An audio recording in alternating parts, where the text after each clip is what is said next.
Okay, being 9:30, we'll call the meeting to order. First order of business is the adoption of the agenda. It's a recommendation that West Elgin Council hereby adopts the agenda as presented. Mover and seconder, please. Moved by Leatham, seconded by Cammert. All in favor, and that is carried. Certainly a reminder to disclose any pecuniary interest. First item we have is a public meeting.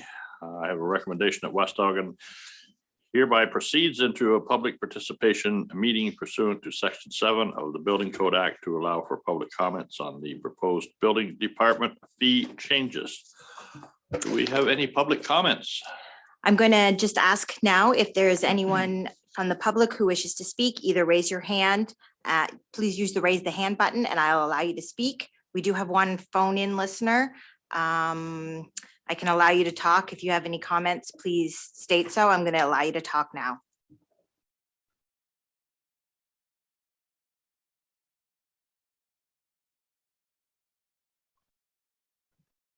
Okay, they are not unmuting. Therefore, I'm going to ask one more time. Any comments from the public?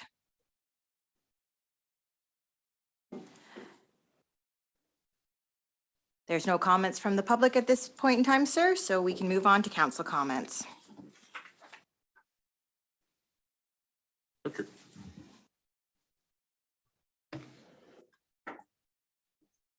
Yeah, I've looked through all those changes and I come to a conclusion, maybe are we trying to encourage building in West Elgin or are we trying to discourage it? I've seen the time that we had 2 building inspectors, and I know that wages have gone up now, and I know that gas is up and things are more expensive. But you know, sometimes trying to make money in the first instance isn't always the best way to go. I can remember well when they didn't charge for a building permit in Newbury. I went and built a new house there and they're still enjoying the taxes off that house. So that encouraged me to go there and do that. And I think if we go too expensive with all these, it's only dimes and little bits of money but when you build in a new house and add them all up, it comes to a lot of money. And it's not an encouragement for West Elgin. And I'm sorry, but that's the way I feel about it. I think people need a little incentive. We need more people in West Elgin, and I think that's not a way to attract them. Any other comments from the public or from council? Bonnie. I guess my thought on that is that as we compare with our other municipalities in the area, we are very comparable in terms of the fee structure. And in some instances a little lower and some a little higher. So I do feel that we need to be reasonable, and I do feel that staying with the same surrounding municipalities is a wise gesture, and especially in terms of trying to recoup costs for our staff. Anything else? I think one of the big things that we have been able to do in West Elgin, and I agree with you, Bonnie, that we do have competitive building permit fees, but I think that the fact that we do not have development charges here, that's where it can get quite expensive when you have an additional development charge. And I know there's a lot of municipalities in Elgin that do have a significant development charge for each building that's erected, and then, you know, just recently the county was discussing development charges on top of that. So you can very quickly add up a lot of money going forward. So I think that you know, it's kind of offsets, Richard, the building permit, and the fact that we don't have the development charges kind of balance each other out somewhat, and it keeps the building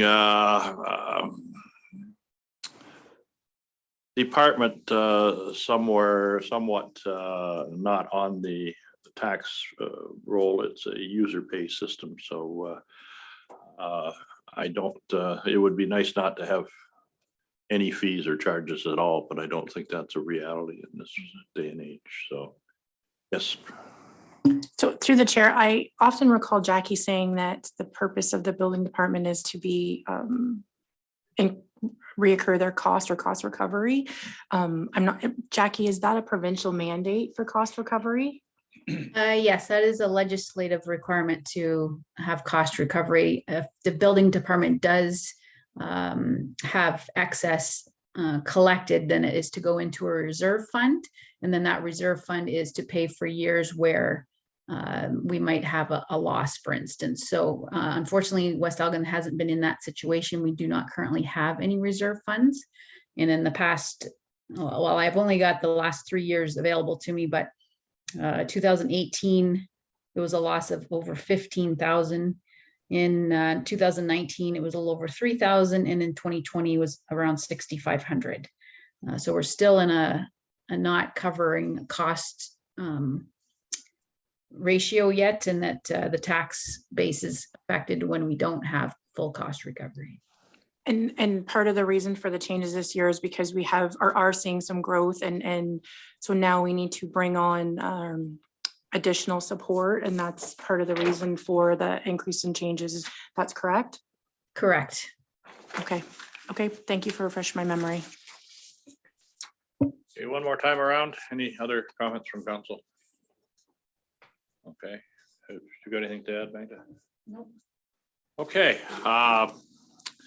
we do have a recommendation that West Elgin Council hereby closes the public participation meeting under Section 7 of the Building Code Act at 9:37 a.m. mover and seconder for that. Moved by Tellier, seconded by Cameron. All in favor? Carried. I'm taking that as a proceed with the fees as approved at the previous committee of the whole. That's staff direction. Okay. Okay, first up that we have a delegation strategy corporation and the Elgin Roads Maintenance Agreement. Good morning, gentlemen. Good morning. You're here to give us a overview of work completed to this point in time. I had mentioned earlier it's fairly detailed reading, but I think I have to commend you on trying to bring 7 municipalities together like you have. If you've reached a consensus amongst all of them, you certainly earned your money, and I think have done your job. Thank you very much. It's certainly been a pleasure to work with all of the Elgin municipalities on this initiative. I believe that we will. Sorry, should I just jump into our presentation now, or? Just I wanted to let Olivia know that I've made her co-host so she can share her screen. Okay. Excellent. So my name is Jamin Chin. I'm a vice president with Strategy Corp and the project lead for the team that conducted this study. My colleague Olivia Lahai was one of the lead consultants conducting the review. You are correct. It is a very extensive set of documents that we've been able to produce through this review. Our goal today is going to be able to provide you with a high-level overview of the process, our findings and recommendations, in order to give you the information and answer any questions that you may have to ensure that at the end of the day, the work that's been done can successfully be used to make informed decisions about the renewal of the agreement in 2022. So this is one of a number of renditions of this presentation that we'll be making. After today's session, we'll be providing the same presentation to a number of the other local councils across Elgin County, and then finally to County Council on December 9th to conclude the project. Before we jump in, I do think it's important that I note that this has been quite an involved process over the past few months, and I think allowed us to explore some pretty complex issues with the structure and implementation of the agreement. And the success is really due to the participation and collaboration of your staff and staff from across the county in the process. And so I do want to start by extending my thanks to all the folks involved in the process. We did ask for quite a lot of time, effort, and information. And that effort is really what this review relied upon. So I think I'd be remiss if I didn't begin by acknowledging that and expressing our gratitude for that effort. There are really two documents that we've produced as a result of this work, and which have been distributed to all of the local municipalities now. The first is this document, the final report, which is what we'll be speaking to today, and contains a lot of the analysis and the general recommendations that came out of the work. The second is what we call a term sheet, which lays out the revised conditions and terms that were agreed upon by the advisory committee to form the basis for the new agreement. So you can think about it like a pseudo legal document that should be used to inform changes to the actual wording of the agreement itself.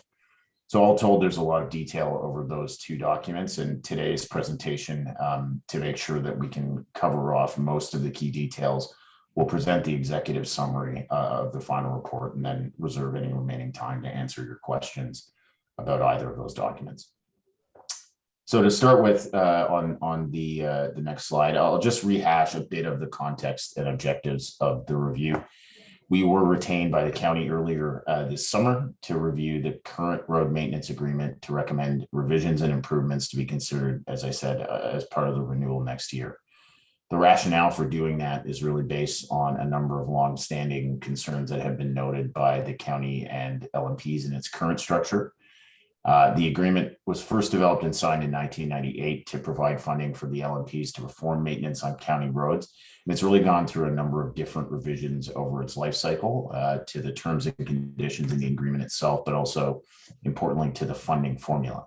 And in 2022, Strategy Corp was retained to conduct a service delivery review for the county across all of its services, including road maintenance. And a number of opportunities came out of that review focused on the road maintenance agreement in consultation with the county and the local municipal partners.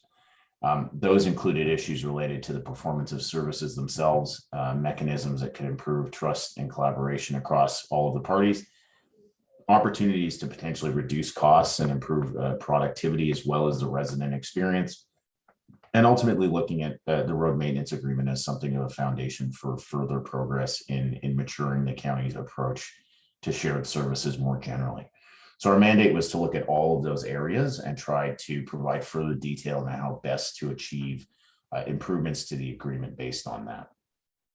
Our approach on the next slide was an iterative one. So we struck an advisory committee of representatives from each of the local municipalities and the county that consisted of road superintendents, CAOs, and treasurers, and who ultimately provided the oversight and guidance for this project sponsored by the CAOs. We worked with that group and the CAOs to try to define the core issues at stake for us to focus in on. And there were 4 in total. The first is governance and communications. There's the scope of services themselves, documented in the schedule to the agreement, the funding formula, and reporting and enforcement mechanisms. And so for each of those areas, what we did is we started to collect data, identify the key issues of concern, develop analysis and recommendations and decisions that were brought back to the advisory committee, and then held a workshop focused on each of those areas to present the findings and align on recommendations that all of the municipalities could agree to and felt would help to address some of those issues.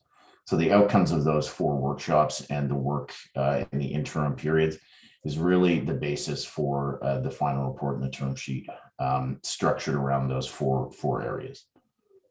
On the next slide, I'll just summarize at a high level what those key issues break down into when we talk about the 4 areas. So on governance and communications, our focus was really on addressing core concerns related to collaboration on operational matters, a lack of clear dispute resolution mechanisms outside of elevating to council, developing processes for amending the agreement in the interim periods between renewal, rather than waiting for the 5-year period to expire before addressing them, and addressing general areas of misalignment on the nature and responsibilities outlined in the agreement. Ultimately, to create an enhanced structure for managing all of the road maintenance activities across the county collectively. When we talk about the scope of services, our focus was really on three things. Clarifying service standards that have led to disagreements over the performance of activities that are documented and governed by the RMA in the past. Better delineating responsibilities between the parties with respect to capital versus maintenance costs and what should be considered inclusive in each of those buckets. And then looking at whether or not certain specialized services might make sense for the county to provide across all of the LMPs rather than distributed across them, and to take a greater direct role in certain aspects of road maintenance activities, given the advantages of their scale. When we looked at the funding issue, the goal was really just to assess the sufficiency of the funding of formula and make recommendations against whether or not it whether there were changes that could improve cost recovery overall related to service delivery. And then finally, when we spoke about reporting and enforcement, we were looking at how to improve consistency in reporting and data collection, better harmonizing the service levels that are provided across the local municipalities versus what's defined in the RMA, and to ensure the county has appropriate mechanisms to enforce RMA obligations, and that there are effective mechanisms for local municipalities to raise and have concerns addressed over the course of the agreement. On the next slide, the result of that work is really a very wide-ranging set of conclusions and recommendations, which forms the bulk of the body of the report. But in summary, I'll talk about a few of the key ones and the major recommendations and changes. We presented these findings and recommendations and received agreement by the advisory committee through the workshop structure. And they address each of those four areas I discussed. So the first is developing a revised governance structure and communications process based on clearly articulated principles that all of the parties could agree to. So key here is the inclusion of regular reporting and escalation processes that would include the CAOs on a regular basis. We developed, as part of the core part of the term sheet appended to the final report, a set of amendments to the service schedule that clarify and simplify standards. We also did identify a number of shared procurement opportunities that the county can take a lead on that would help to lower the overall cost of road maintenance shared by all of the parties. When we were asked to look at the funding model, which is a particular area of interest for the committee, we did conduct a thorough analysis of the available data in order to try to answer the first question we really needed to answer in order to assess the sufficiency of the funding formula. And that's what proportion of the true total cost of service delivery that funding envelope covers. There are two key conclusions that we could draw from the analysis we were able to conduct on the financial model.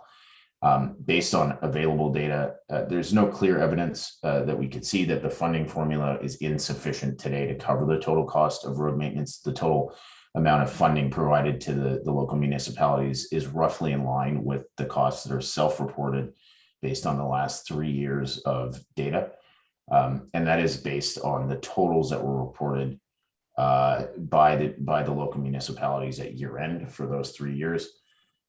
Without any changes to that calculation. But I will caveat that by saying that we were actually, our initial approach was intended to conduct revised calculations to determine the true cost based on a common basis for calculation in order to assess whether or not those reported costs reflect the actual costs associated with road maintenance. And there were actually deficiencies in the data that was collected and made available to us. So to do a more granular analysis to conclusively determine whether or not the funding formula is sufficient, we needed additional information. The data that was provided was inconsistent, often didn't track costs and activity to the level required to independently assess what those costs should be reported as over and above what was self-reported. So our recommendations on the funding model are really essentially twofold: that based on current information, the funding formula and the financial terms seem sufficient, but that additional data should be collected over time to reassess the formula based on a framework we provided, and could be amended in the intervening period between the renewals if required, based on that revised governance approach that I discussed. Finally, on reporting and enforcement, we developed a harmonized and standardized set of reporting mechanisms, including related to the collection of some of that more detailed information on costs and operations, which could be used to assess the financial model in the future, as well as simplifying some of the reporting obligations by the local municipalities to enhance the ability to collect the data required, enhance compliance while reducing the workload placed on road superintendents across the local municipalities. It was also discussed by the group and agreed on by the county around the potential for the county to invest in a GIS-linked asset and work order management solution that would help make the collection of that data easier over time. We've also recommended, as my final point, that standardized performance reporting be escalated to the CAOs on a regular basis in order to make sure that compliance and performance is being monitored and adjusted and managed over the course of any given year. So on the final slide, I'll just say we've listed all of the key recommendations, each of which is provided with additional detail in the body of the report, which, as you can see, is quite a long document. There are 17 at a high level, but obviously substantial detail and steps underneath each of them that will need to be completed and form the core of the report. I'll sort of refrain from reading each of them out, but essentially these 17 recommendations represent the steps that we believe need to be undertaken as part of the next agreement renewal and operational cycle in order to address the key issues and concerns I highlighted and achieve the outcomes that were just discussed and then the committee agreed to throughout this process. So that concludes the high level overview and my sort of voiceover of the executive summary of our report. Would be happy to take any questions or comments on the presentation or the full report and term sheet. Thanks very much. Questions from council?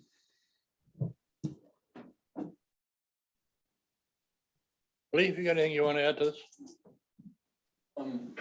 No, I think I just like to add that it was a pleasure working with their team. I guess I'd just like to add that it was a pleasure working with their team on this, and I think that it was a good exercise, if nothing else, to identify some places where there can be some cost savings. I think that the municipality of West Elgin has done a good job over the years with the data that we sent them for this procedure, that we track our costs well here, and we have a good idea where we stand. And so I think moving forward, I think that it can only get better. Other comments? Oh, yes, you were going to say something?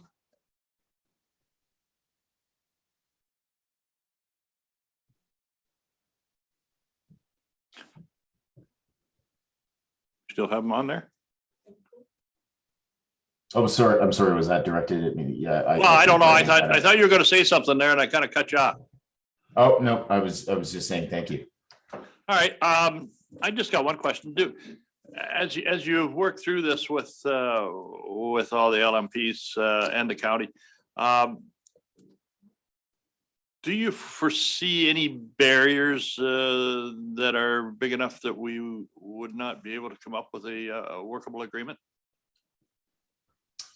No, I think that to characterize the sort of the general concerns around the table and how they diverge, as well as how aligned everyone was around, the value of the agreement and the critical elements that are still there. I don't foresee any issues in coming to an agreement. I think most of these changes are changes on the margins that should just improve the sort of quality of life and the ability to manage all of the work that needs to happen.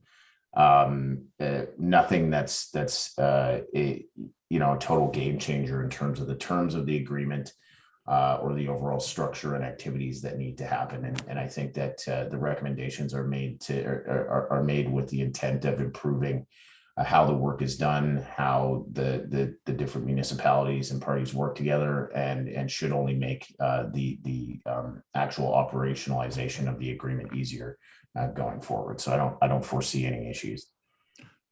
Okay, so just to get the process in my mind, is this something that begins to at county council to be endorsed by county council, and then it's distributed to the LMPs for signing on?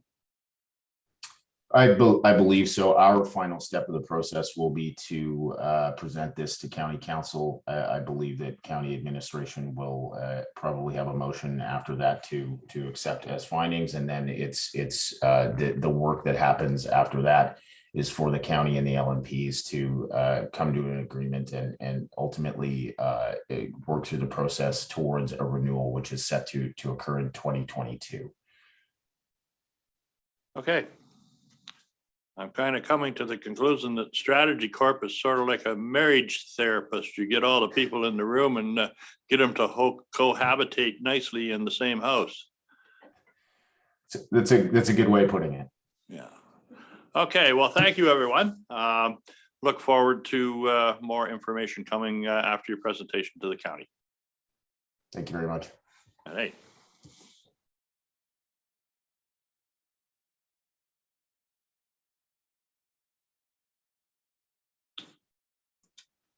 Well, it looks like we can wheel right into Lower Thames Conservation Authority, correct?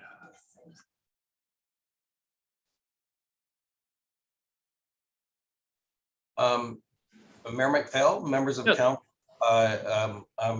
thank you very much for allowing us to speak to you today. We want to present two different things, our annual budget, which we generally come to your council so you can see where we're going and how we're spending your money, and hopefully ensuring you that we are being frugal and reasonable with what we're doing, and that we're achieving what is expected of the Conservation Authority. The second presentation is with regards to the Bill 229 and its impacts. So we'll first go into the annual budget, and with me is Todd Cassier, excuse me, the manager of finance and min at the authority, and he's a man with a very sharp pencil, and you'll see why I say that. Here he is. Thank you. Good morning, Mr. Mayor, Deputy Mayor, and councilors. This is our 2022 budget. And if you want to advance next slide. So first is process. So normally we bring the general assumptions to the board of directors in August. Then the preliminary budget goes to October. The municipalities are circulated the draft budget or preliminary budget, and the final budget is approved at the AGM. So the next step, or next slide. This year was a little different. We get recommendations from some of our larger municipalities, and we did not get those recommendations by August. So we were a little behind. We actually brought the assumptions and the preliminary budget to the October meeting. So, and then COVID-19 had its hand in there too. So next slide. For 2022, we have a 2% general levy increase. We had merit increases included for staff, because we actually have, in past years, we've not been able to give merit increases. We had a cost of living of 1%, which is not true cost of living, but what we needed to do to get the budgets to match. And then all of this allowed us to meet the recommendations by Chatham-Kent and kept us in alliance with our 4-year budget for London. So it was tight, but it worked. Here's the pluses and minuses. Obviously, CPP, that's affecting everyone. Merit for that year, cost of living, and then the insurance, which I'm sure you're dealing with, is such a huge benefits in insurance every year. Both insurances are really hard to handle. So the rest of these are new staffing. A lot of it is paid for by programming, new grants and stuff like that. If you go to the next slide. So here's all of the cost increases, or like the grant increases for the most part. And then you can see at the bottom, the net change is our increase in budget or increase in levy, which is around 29.5. I might just include at that point that the property clearance and regulation fees is not because of increasing in fees, it's because of increased use of our services purposes. So we haven't increased fees, but we are doing significantly more work and seeing a lot more proposals and applications to review. Next slide. So the total budget for 2021 was 3.3. We're actually for 2022, we're up to almost 3.9. Of that, general levy is 1.5, an increase of 29.5. And the biggest component of that increase is obviously grants in our stewardship areas. So our phosphorus reduction, species at risk, and just general tree planting stewardship programs. Next slide. So each levy is assessed based on a CBA calculation provided to us by the ministry. This calculation is, they are the only ones that know how this is calculated, because there is no way we've ever been able to try and determine what the calculation, how it correlates to everything. So the resulting change, the 2% increase, depending on the CBA adjustment for each municipality, range from 1.1% to 3.95%. For West Elgin, it was actually 2.13%. And then you can see in the next slide, it actually shows specific adjustments to each municipality, and you can see the range. So you're pretty much right in the middle. The overall increase was only 1.76. Sorry, go back, because of the special levy by Chatham Kent and just the way that sheet's calculated. So it also portrays Chatham Kent as a lower percentage, but that's, yeah, that's just because of the special levy being factored into that calculation. So now we're next to the slide. So for 2022, we have user fees and grants of almost 2.2 million, which is 56% of our revenue. So well over 50% of our budget is through grants and user fees. In 2021, it was 49%. So we're working on the grants and stuff to try and compensate our municipalities. So, and that was only 1.6% of general revenue in prior years. So next slide, and then questions and comments. Okay. Richard, you got anything to? Actually, no, I haven't. Okay. I think they're trying to keep it as low as they possibly can. Any other comments from council? Okay, seeing none, I guess we're going to move on to the Thank you. next, which I think is probably the most difficult part of this whole conservation existence. Mr. Mayor, you're correct with that. There has been a lot of challenges with regards to this, and probably the biggest part of the challenge is there are a lot of demands by the province on conservation authorities, and there's a lot of paperwork and a lot of work to move forward with Bill 229. And of course, there is no funding from the province to do it. There's just all kinds of new rules and requirements, and there is no money. So part of the budgeting process is to try to figure out how we can do this without increasing levies to our municipalities. We have been successful to date in doing that, and you know, we are moving resources around to allow this to happen. And we are trying to keep the levy at a reasonable amount, but there are, as you will see in this presentation, there are a lot of things that the province is asking us to do that we haven't done in the past because we just didn't have the money to do it. So we'll have to figure out how to once again rearrange funding so that we can accomplish this without significant increases in levy to municipalities. Next slide, please. So towards the start of November, we had 3 regulations come into place. The board had reviewed a work plan on how to move this all forward prior to the regulations. That work plan was reviewed in August by our board, including Mr. Latham, and that program essentially has remained the same with the regulations in place. The regulations actually came forward, and you had received a resolution by our board to request an extension of the existing agreement for 2 years.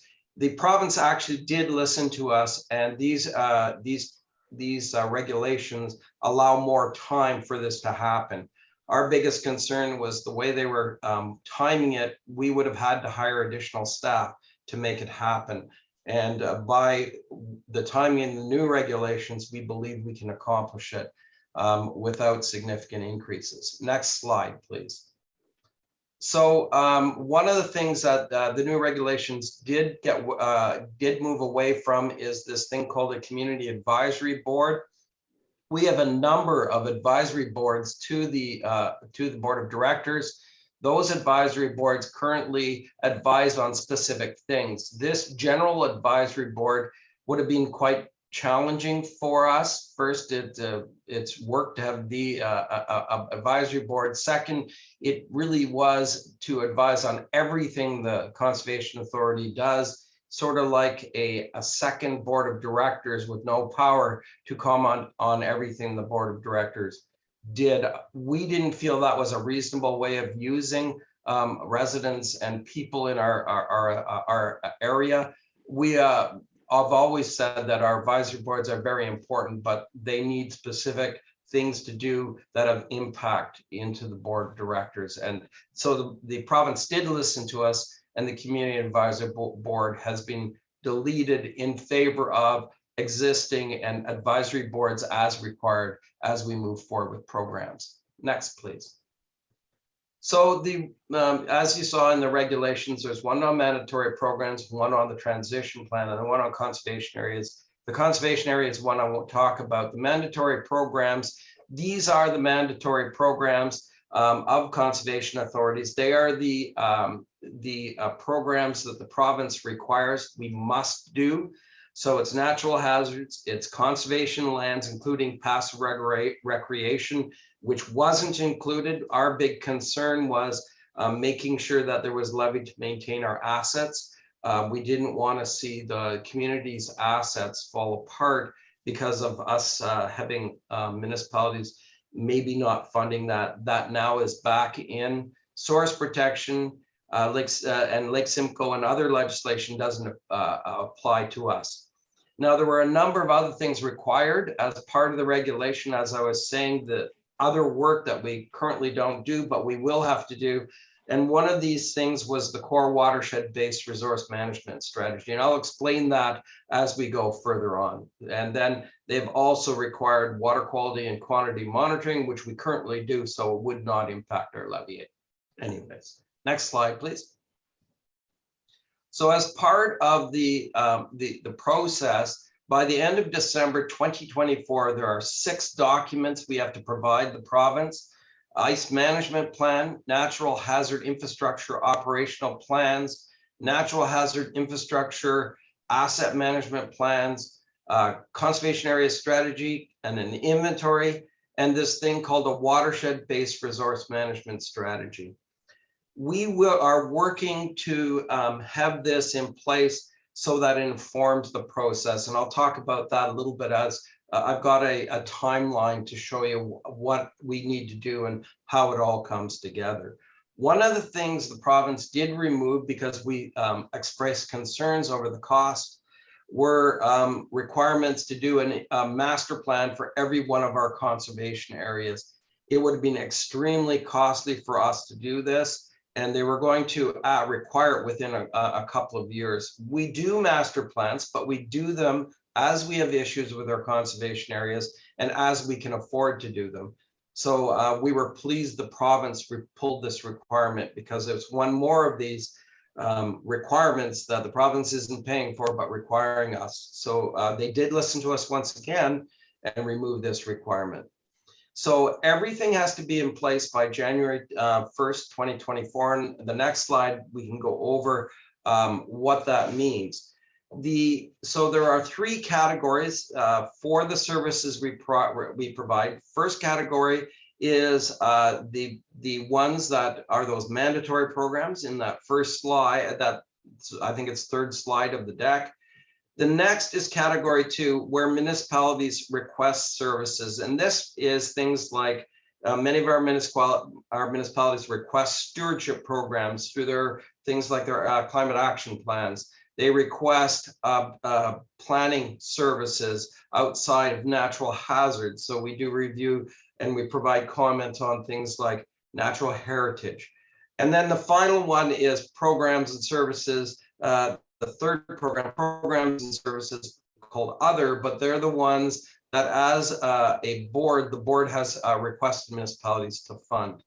So ultimately, in the end, we need an agreement for you for levying for the category 3 and 2 programs.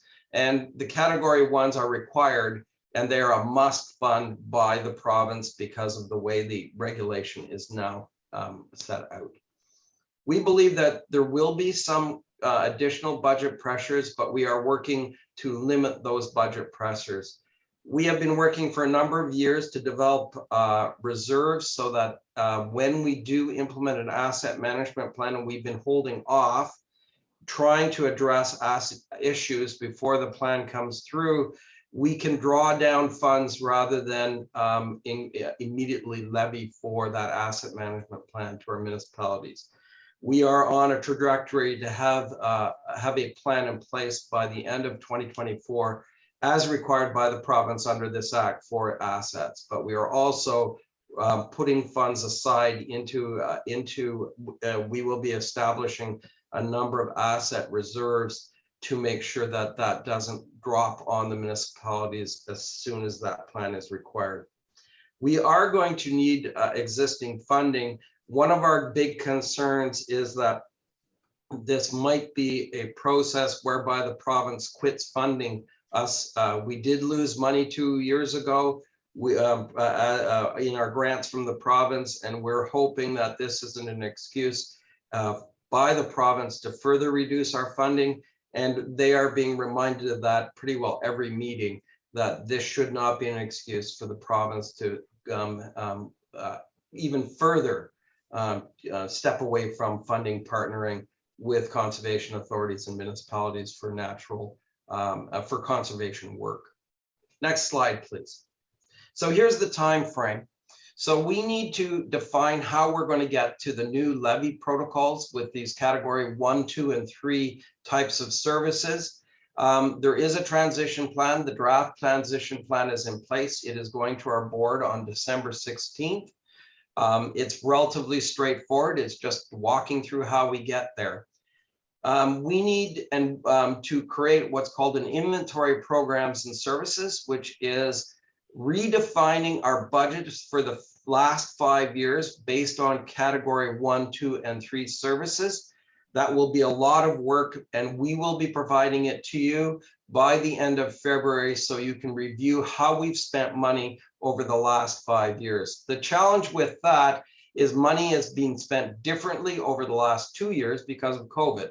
So we are working on how to describe that such that it can be seen as a starting point to move forward.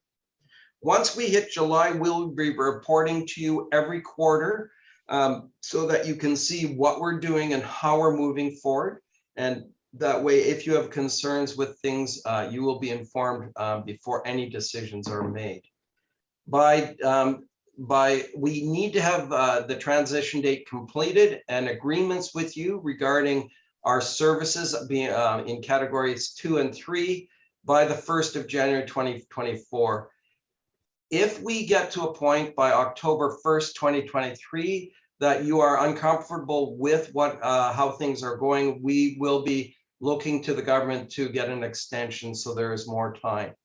We believe that we can complete it, but we will, once we get to October, ensure that every municipality is satisfied with the progress and not want an extension.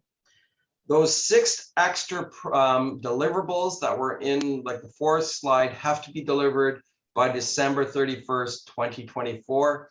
That includes our asset management plan and the assets of the authority. The flood control structures and natural hazard structures are some of the largest elements of that, the dams and those types of things. So that will have to be completed. We foresee developing a 4-year agreement with you regarding these services. We're hoping to have the same agreement with all our municipalities, and that as we move forward, that we can provide essentially the same services with a reasonable approved budget increase per year along the same lines what we've been doing. So we hope that we can cover increasing costs with regards to cost of living, but not significantly have to increase levies in the 4 years that this agreement will be in place. Next slide. So the timing, one of the things that we've been working with your staff on and kind of got set aside was our planning services agreement, which includes all the review work we do on applications. And we want to continue working for that. We would like to get that done by the middle of 2022, because it will help us define elements of the agreement we will have with you regarding category 2 and 3 services. So that's an important piece. We have been working with your staff, and we will continue doing that as we move forward. Next slide. We need to get an approval from you for the MOU by June. Actually, it's 6 months before the required date. And the reason is both the City of London and the municipality of Chatham-Kent have a budget cycle that means that we have to have agreements done by June 30th. We would like to have the same agreement for all our municipalities so that we can provide even services across the watershed. And the requirements for that 4-year budget cycle mean that we have to try to have, and we don't need to have signed agreements, but we need to have agreements that you as council feel comfortable with, so we can sign the agreements with Chatham-Kent and London to move forward with their budgeting requirements, and also feel comfortable and have you feel comfortable that we're going the right direction and that we have something that will work. Next slide. So we need to be very careful in the way we do this. We have 10 partners that we have to make sure that your budget processes and timelines are met, that your expectations and the relationship we have with you is improved, not degraded by this process.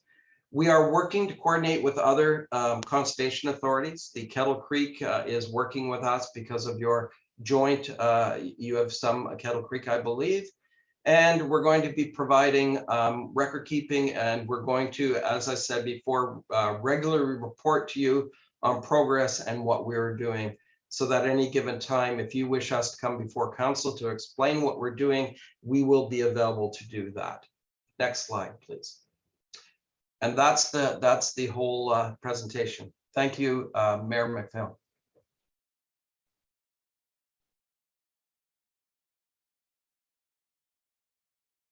Questions from council? I think this is going to be a hand-in-hand learning experience all the way through, Mark. Mr. Mayor, I believe it's all about us working together. Yeah, I mean, it's kind of overwhelming that it's even difficult to ask a question because you really haven't had enough experience with it to understand, you know, how this is all going to work out. I'm still kind of lost in the fact of mandatory and non-mandatory programs.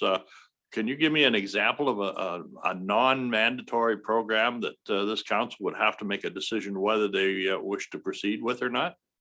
Mr. Chair, and it is somewhat complicated, and I'm not sure the practicality of some of these distinguishing elements. I'll give you an example. That's our education program.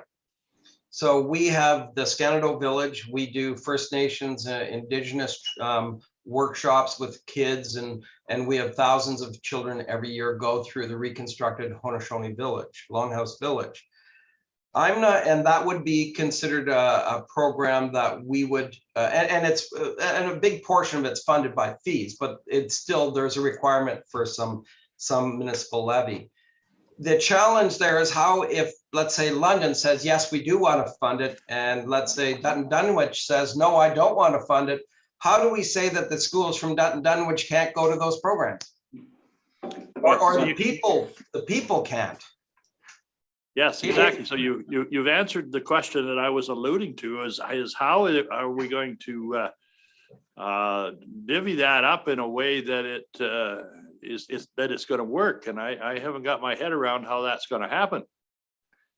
Mr. Mayor, what we're going to propose is that municipalities fund the whole program. We show you how we're going to do that, and we be reasonable with, and I hope you feel we have been reasonable in the last 3 years with our budgets and the way we presented them to council. But it is challenging. And another one is stewardship. So I'll give you an example there. We use about 200,000 or 300,000 of municipal levy, and we get almost over $1.5 million of grants and donations around stewardship. The money from the municipalities is the seed money that we use to apply for those grants. In many years, your municipality has more money going to the farmers and the people doing stewardship than your entire levy. But it's because we use a little bit of levy to apply for all those grants, because we have to match it. We also have to have staff to apply for those grants. So one of the challenges, what happens if one municipality decides not to fund it?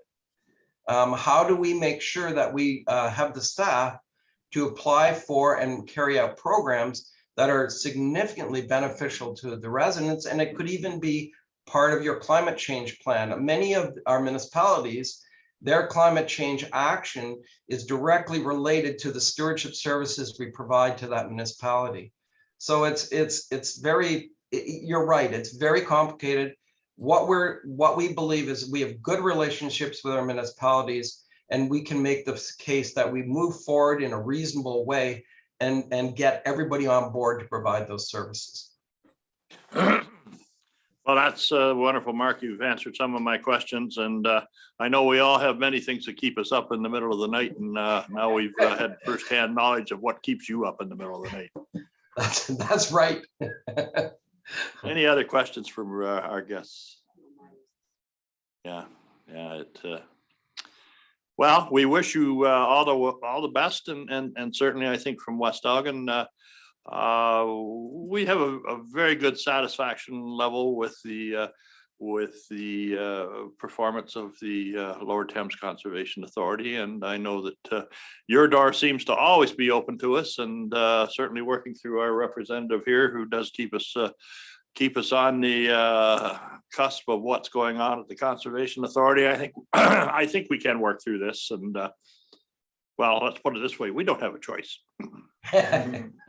Mr. Mayor, thank you very much. We don't have a choice, and my door and my phone is always available for any counselor or anyone to give me a call, and we will make sure that we gain your support as we go through this by doing a reasonable job for you. Okay, thank you. Being nothing else, we'll see you somewhere along the line here. Mr. Mayor, thank you. Thank you. Yeah. Okay. Recess time. We're going to recess at 10:22 and reconvene at 10:30.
Okay, we're back in session again. I have the adoption of the minutes, a recommendation that the minutes of the council meeting held on November 18th, 2021 be adopted as circulated and printed. Mover and seconder, moved by Rowe, seconded by Tellier, all in favor, and that is carried. Any business arising from those minutes? Seeing none, staff reports. Magna, you're first up here. The annual office Christmas closure report. Thank you, Mr. Mayor. So basically, the purpose of this report is to ask council for permission to allow staff to take December 31st as a stat, to use as a stat holiday, and report back to work on January 3rd. As our policy outlines our stat holidays, Monday would be the day where we would be taking January 1st stat holiday off. I think it makes more sense for our employees as well as for our organization to use December 31st as a start holiday and start new year as a full week on January 3rd. So this would be a one-time change. I am not asking council to revise the policy as start holidays change. Well, if there's a need for a change next year, we'll bring another report to council, but as it is, I'm seeking council's approval for December 31st start holiday instead of January 3rd. Questions? Through the chair, so just clarification, you're closed at noon on the 24th and then return when? January 3rd. January 3rd. Okay, I will approve that motion for the report then. Well, I got a recommendation here that West Elgin Council hereby receives the report from Magda office Christmas closure, and that West Elgin Council hereby agrees to allow the variance from policies for the 2021 Christmas holidays. And you'll move that. Seconded by Cameron. All in favor? That is carried. Hey, we're going to talk about what are we going to talk about now? EI premium insurance. We do this every year, don't we? Every year. So this is just the recurring report every year. By law, we have to basically share the savings of employment insurance with our employees. So basically, we can capture 5/12 of the total savings, but share,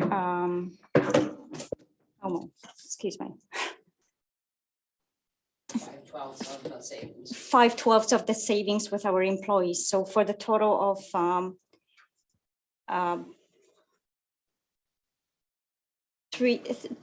total savings in current is $3,424.12. The savings that our organization will incur for 2021 is $1,997.40,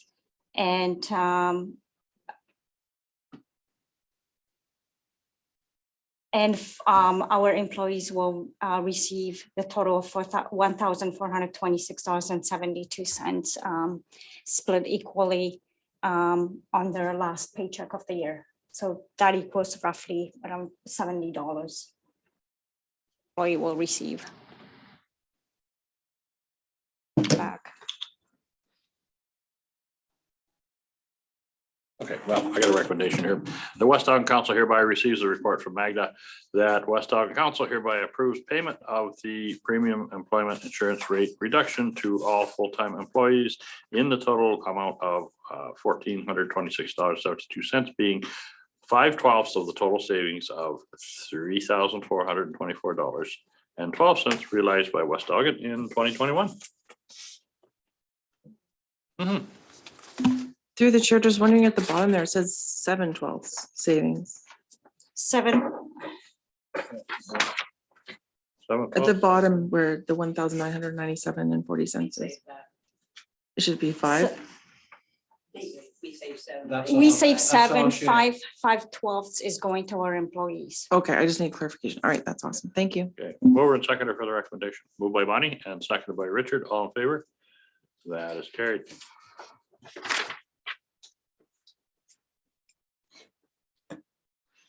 Okay, next item up, hold over on capital projects. I guess it's all pretty straightforward. Anything more you want to add to that? No, this is going back to the financial review that we had at the last council meeting. Those are the projects that will not be completed in 2021, and I would like to ask council to carry them forward to 2022 year. Yes, Bonnie. Yeah, just, I never did hear the reason that the utilities software didn't happen. The Was it AMR software. Just, The AMR software, so that was COVID related issue. In order to start that process, that means a lot of trips into private residences. okay, So this year with COVID and not wanting to subject our staff to that personal contact, we felt it was best to push it off a year. so the actual software and hardware won't be increased in cost next year? No, we've already spoke to the company with regards to that. Thank you. So Councilor Rowe brought up the similar question I had, being as things potentially may not be changing in 2022, will the contractor maintain the same price for a third year? That we're still in discussions with them over that, and we can, if it doesn't look like things are going to change to the point where we can make those installations, we can always purchase and then set that hardware aside for future installation. Thank you. Time we get around to this, there'll probably be new and upgraded hardware that we'll be buying obsolete stuff discounted because it's no longer usable, but any other questions on you want to go ahead and read that? That would be fine. There's a lot of reading there. That West Elgin Council hereby receives a report from Magda Badura, CAO, re 2021 carry forward projects, and that West Elgin Council hereby authorizes that the following list of 2021 approved projects be carried forward to the 2022 fiscal year for completion, and that the balance of the 2021 budget allowances for each of the respective projects be carried forward to the 2022 fiscal year. The roads, public works shed and sidewalks, roads, public works shed of 75,000, sidewalks of 60,000, water, AMR, software and hardware of 200,000, parks and recreation, arena drain repair and eaves troughs, 10,000, parks and recreation, arena roof painting, 25,000, parks and recreation, marina bridge, 20,000. Okay, you've heard it all. Mover and seconder, moved by Cameron, seconded by Tellier. All in favor? Carried. Next item up, the Old Town Hall in Rodney. Certainly Magna has started to think a little bit more about this, but for us to make any kind of informed decision on it, we're going to need some factual background information. So I think that's what you're recommending here is we have dealt with this company. They're the ones that are working on our municipal office. So for us to either make a decision one way or another, what's going to happen, or be able to take something with any substance to the public, I think this is necessary that we. So you got anything to add, Magna? So basically, I am asking council to give me permission to start the conceptual drawings. We had, when we submitted grant application, we had kind of a rough idea what we wanted, but we never had the actual conceptual drawings with rough estimate of cost. Mind you, when we applied for that application 2 years ago, the cost went up. So now we would probably need to have on more current prices to see if if this project it can be perhaps split into parts or basically we just want to know what can be done for grant funding money that we have received. Trust. Through the chair, while they're doing this process, will they give us recommendations? You know, they're going to let us look at different levels of what can happen and give us recommendations if we're looking down the road, because it'll be a long process if anything happens with the town hall, how to preserve what's going on with it right now as it's, you know, just sitting there empty, weather conditions and such. Mhm. Yeah. So will they give us ideas of how to preserve what is still left there?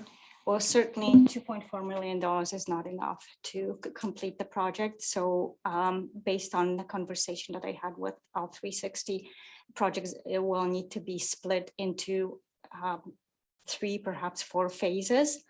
But the idea is number one, to preserve the building and make sure, you know, there is no water leakage, as you know, that causes deterioration of the building. So.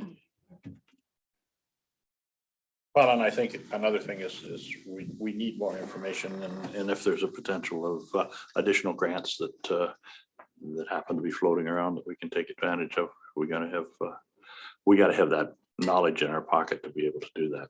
Funny. Through the chair, I noticed that you mentioned in your recommendation the wording timelines, and I didn't see any timelines in the proposal. So right now, the timeline has been listed in our grant funding agreement. I believe the project has to be completed by 2029. From the point where, from the time when we have received grant funding, we've been pushing it off.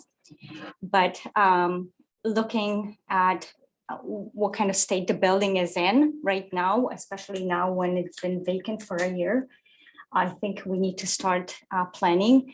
My idea was when I mentioned timelines, I was gonna perhaps approach different service groups, perhaps start some kind of fundraising for the renovations. Work with the county, perhaps maybe there's other initiative of incentives, you know, there is options available. It's just at this point we need to start somewhere, and conceptual drawings are very important so we can present that to the public. Okay. Richard? Yeah, I think we should certainly start somewhere. You can't just leave it there and let it go to ruin. I don't think taking it down is going to be an option. So whether we go forward with this project in the finish, at least we'll still have the building to be repurposed. If we just leave it alone, it'll be a hunk of rubble. And I don't think that's the objective at all. So I agree that we should be doing something and either making it watertight to preserve it. And then we look at in the future, what's really actually going to happen to it. Only other question Magda and I did discuss this a little bit is, would council like to have another consulting firm look at it at the same time, or is, I know I'm very comfortable with the current one, but there are others that are out there. So what's your pleasure? If you're happy with taking Magda's recommendation on this, go with 360, that's fine. If we to look farther, we can do that too. Honey. Yeah, through the chair, I'm fine with 360 if it meets within our RFP requirements in terms of amount and so on. I would be fine with that. I think they have a good sense of our community. And the other thing that I was going to say is that people in the community are voicing interest in having a say in this reconstruction. And so just to clarify, so the company would create some ideas for design, and then we would go to the community with regard to, what the preferences are and so forth. Yes. Okay. Yeah, I think that we need something to take to the community. We can't just dream up a concept to them. I think, you know, certainly a presentation would go much farther. Okay, well, that being said, I think we're in pretty So- much agreement. Sorry, I have a recommendation, the actual Sure. updated recommendation then. So that West Elgin Council hereby receives the report from Magda Badura, CAO Treasurer, Old Town Hall renovations, and that West Elgin Council hereby approves the proposal from L360 Architecture, and that the CAO Treasurer be authorized to enter into a contract with L360 for the conceptual drawings for the Old Town Hall renovations. We've all heard the resolution. Mover and seconder, moved by Tellier, seconded by Cameron, all in favor, and that is carried. Next item up, organizational review and payroll initiative recommendation that you want to give your report and then we'll read the recommendation. There might be a change at the end. So basically, the council is well aware of this initiative. It's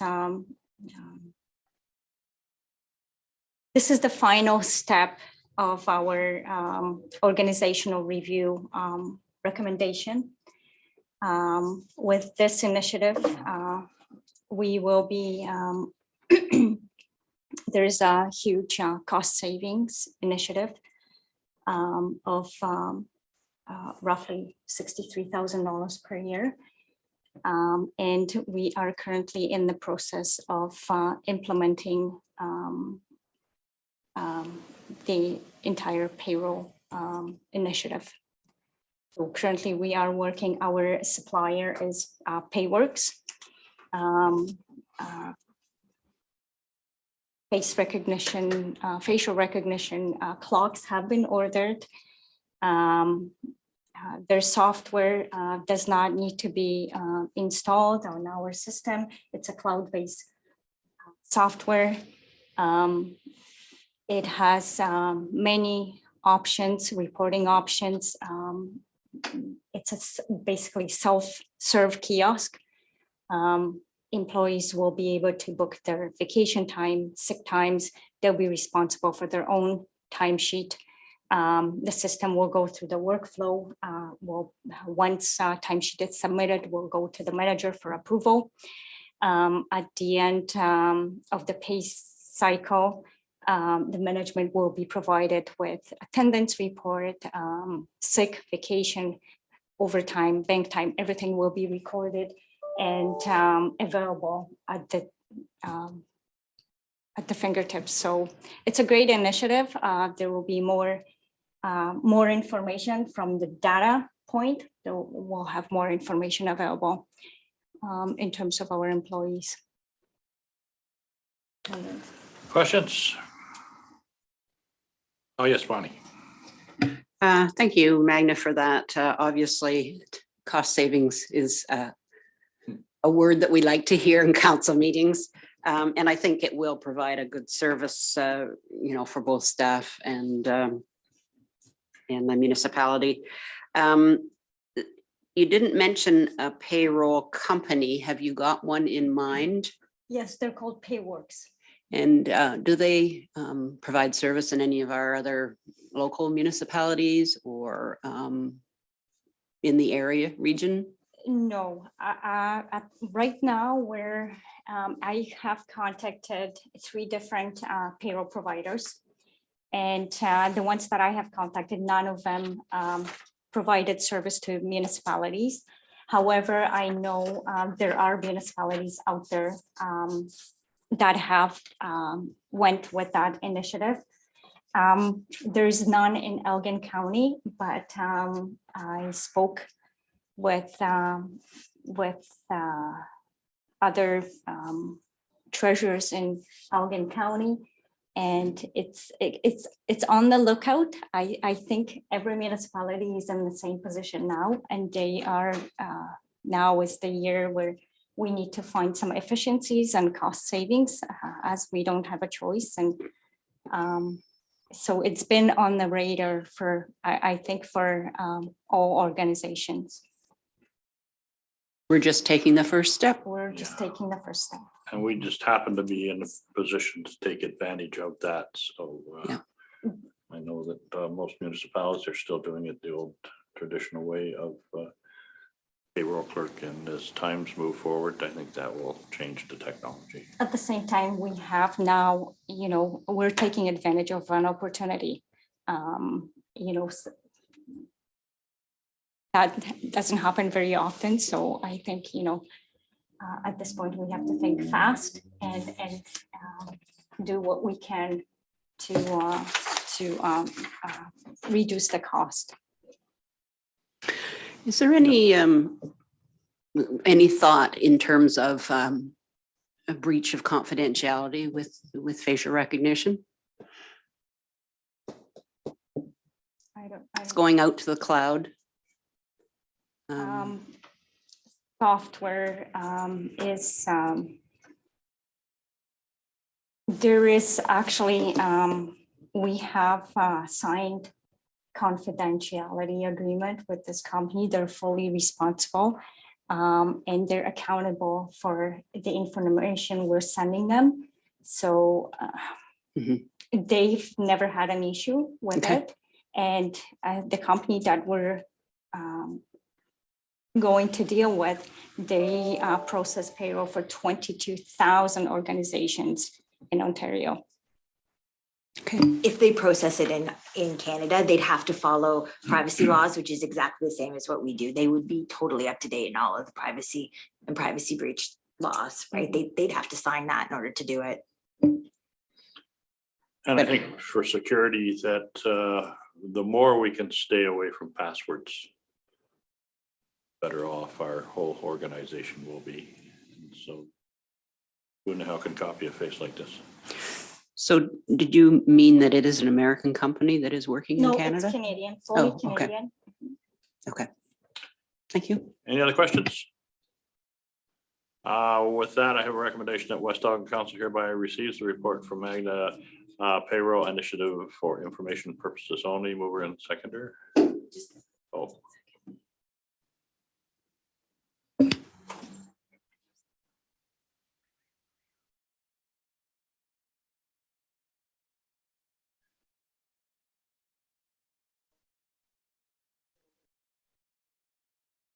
Yeah, I knew you were going to change it.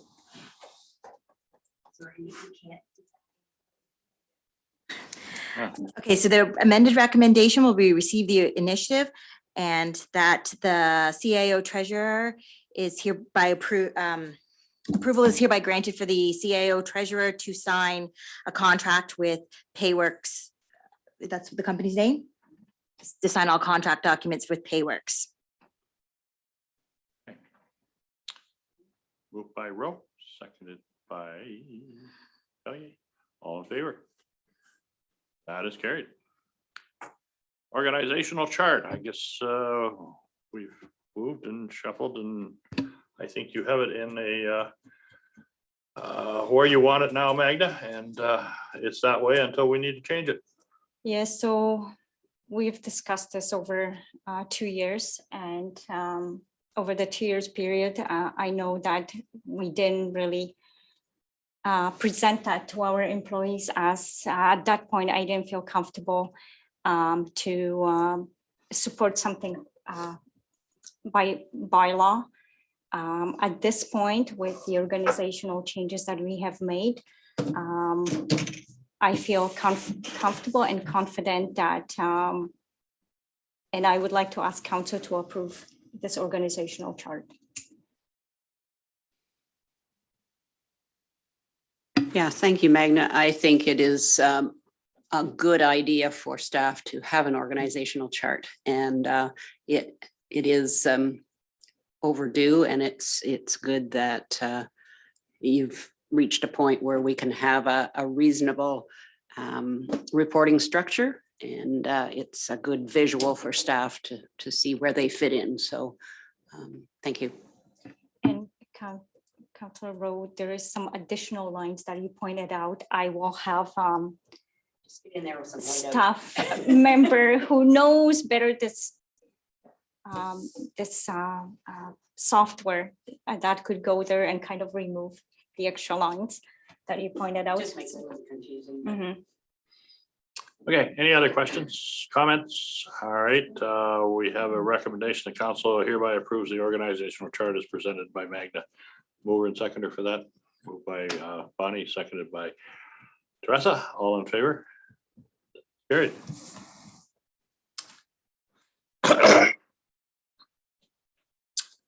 Okay, committee boards and reports, Recreation Committee minutes. Anybody have any questions on that? Any comments from the Recreation Committee members? Straightforward. Council reports from committees. Anyone?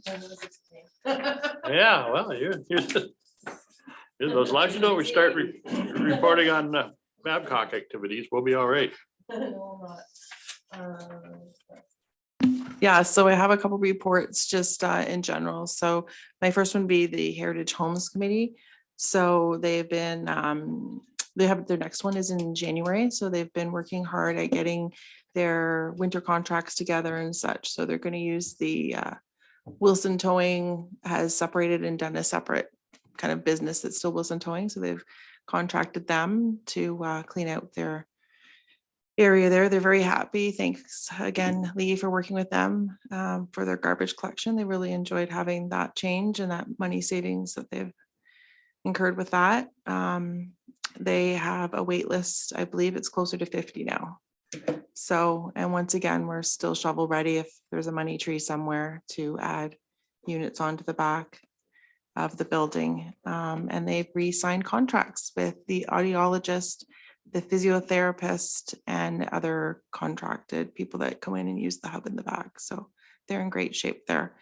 And then on a personal committee, not a council committee, I'm on, if I could just sneak this in here, is the exciting Rodney Night Market we have coming up in 3 days on this Saturday, December the 4th. So everyone's very excited about that. The Rodney group there, the service clubs are working hard to get everything going. And so has Emily been wonderful, and Shanna too, getting everything ready for that day. So it should be good. And I just only have upcoming committees. I believe the long-term housing committee, they're working on looking at the new, I don't know what you called that came out. It's escaped my brain right now. Yeah, the strategy. I wanted to say this, the schedule, but that's not right.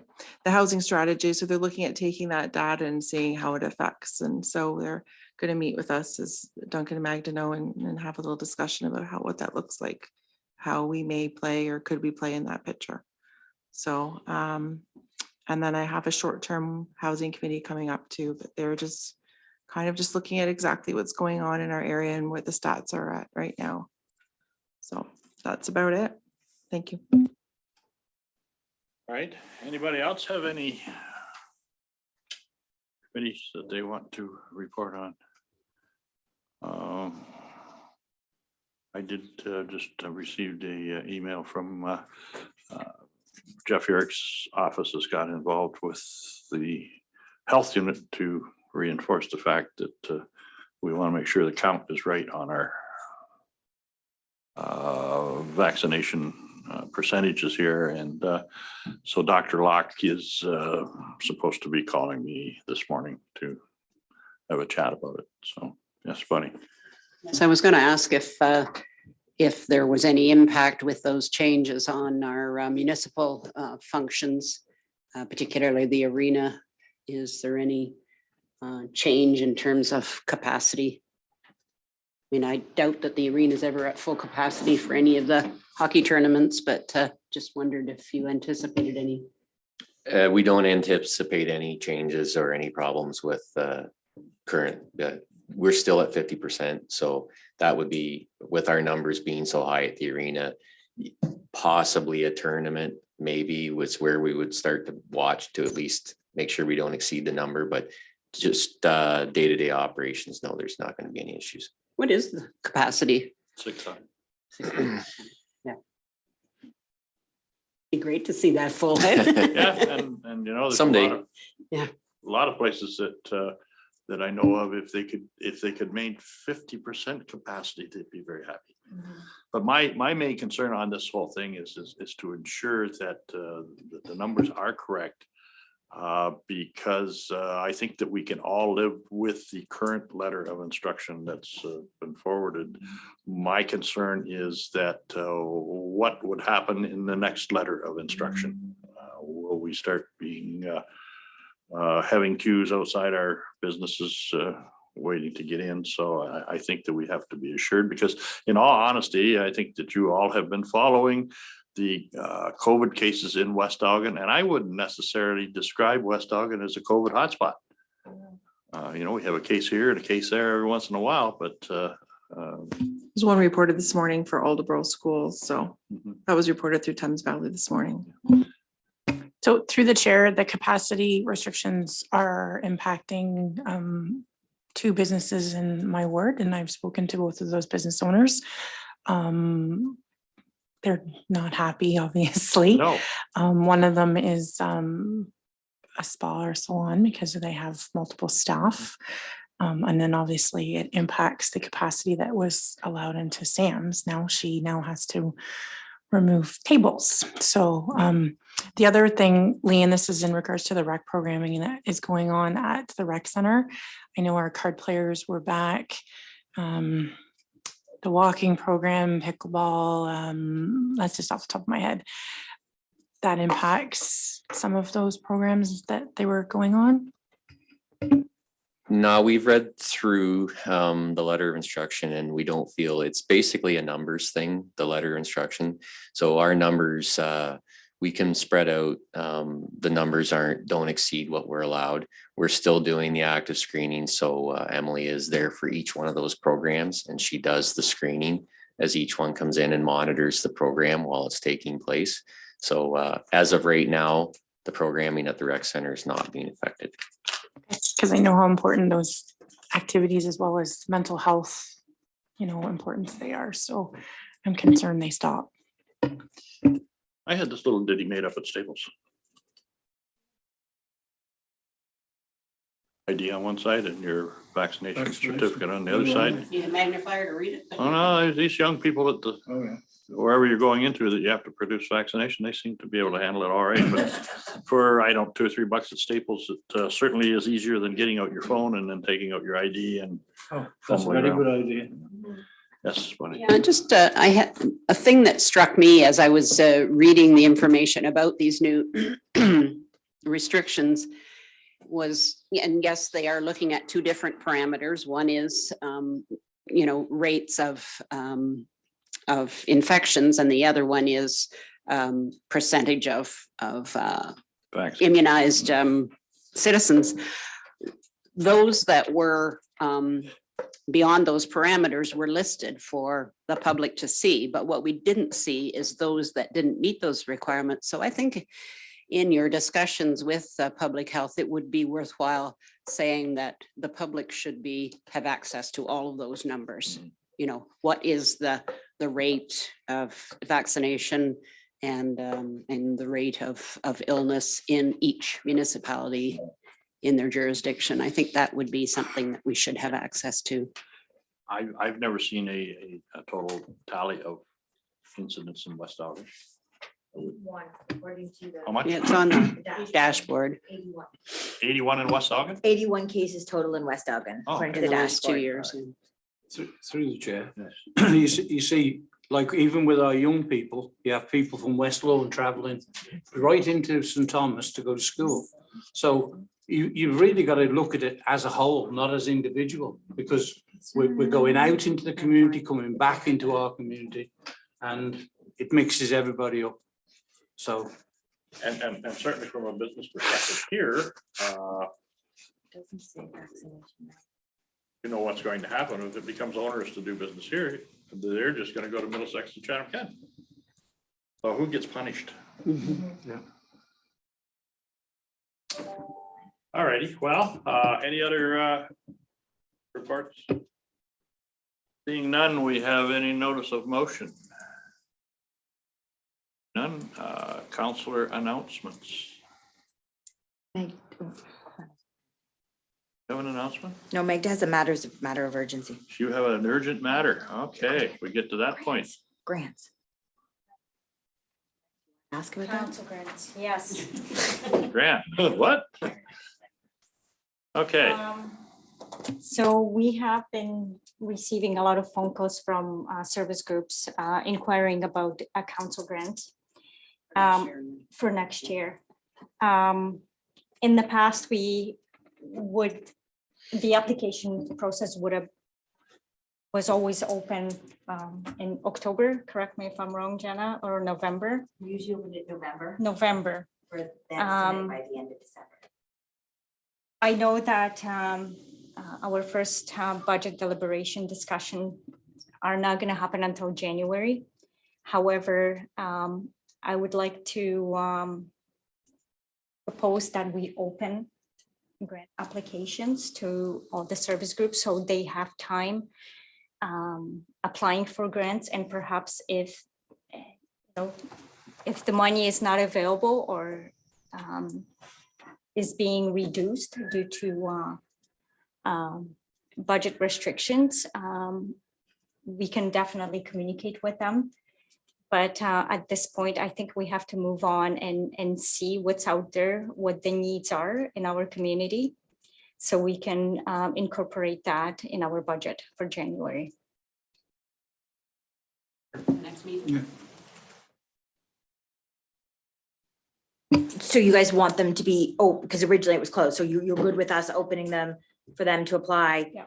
Even though we don't know what's going to be available, kind of thing, right? Mhm. Okay. yes, So through the chair, we had discussed in the meeting about this, about potential caps on requests, wanting financial information or strictly asking for in-kind donations. So is that what we will be discussing at the next meeting, is how these are going to be done, or are we just opening council grants? At this point, I would like council to open the grants and then go from there. we'll set the caps.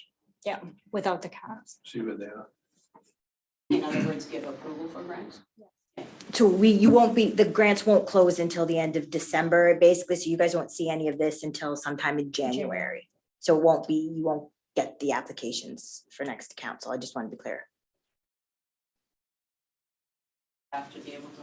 Well, the service groups want to actually fill out the forms to submit, that they want to tell us what they want. Because they want to, and that's what we're asking for. Just the application forms, because you had said before not even to open it till you know what you were going to give them. Oh, you see, I misunderstood that. That's why I wanted to clarify that. I thought you thought something different. Yeah. I thought we had received them, but they hadn't been. No, we don't. We hadn't opened them. We haven't opened the Everything's been grants. put on hold. But Yeah. They haven't even been distributed, no. No, we've been telling everyone the grants are closed until you guys decide what you want to do with the budget. So Through the chair, when we talked about it, though, I think to be fair to service clubs, we need them to understand that there's going to be different parameters this year, that there isn't unlimited funding, that there will be caps on money, and perhaps maybe council needs to take that time to set that cap before the applications are filled in. The service clubs need to be aware that maybe $1,000 maximum cash or just in kind to them, so they understand the process, because some of these service clubs could be going forward with planning projects that have $10,000 caps on it, expecting us to give them the money. That's why they're asking. Mhm. And if we don't have it clearly laid out that there's a cap, it's, 1,000, 1,500, or we're only going to give in kind, they don't know that. They'll make their plans for their 2022 programs, not knowing that we're not going to give them any money and we're just going to give in kind. So it's not clear. Just to remind me, what the template, what does it say in terms of amount? Does it have an amount on there in the There's no templates? marks. there's no max. The program is developed with no max. They can just ask for what they want. Is there so much in kind? Is there so much? Yeah, they've developed, it was just developed that way. And we had in the past have always adjudicated that with the fact of what we're going to be able to afford to invest in the grant line, and also looking at the applications as to trying to rank them in some type of importance. And so I think that's something that is very difficult to cookie cutter, saying, okay, we'll give you $500. Well, okay, you have an opportunity to glean, as Mark said this morning, you know, the amount of money that we put into the stewardship brings back many dollars than what we put into it. So I think, you know, I certainly can trust the wisdom of council here to take a look at each one of the applications and adjudicate it through. And, you know, it is what it's going to be. And depending on how much money we want to put into the budget, well, that will dictate what comes out the other end. Correct. We capped some last year. I mean, just because that's what they asked, that doesn't mean what they're going to get. That's exactly. You know, yeah, everything has to be realistic. I've asked Santa Claus for a lot of things that never got it. And Mr. Mayor, for the grants, that's why I asked council to kind of give us permission to open grant applications, because we can develop different approach on how we grant the money to our residents. We could, when we had initial budget conversation, the number that was mentioned was for 2022 grants was $20,000. So if there's a huge flow of applications, we could perhaps grant service group money based on prorated approach, like based on, you know, money in the bucket. So there is different options, but I would recommend that we, at this point, we don't cap it, just ask for a full application and then make the decision after.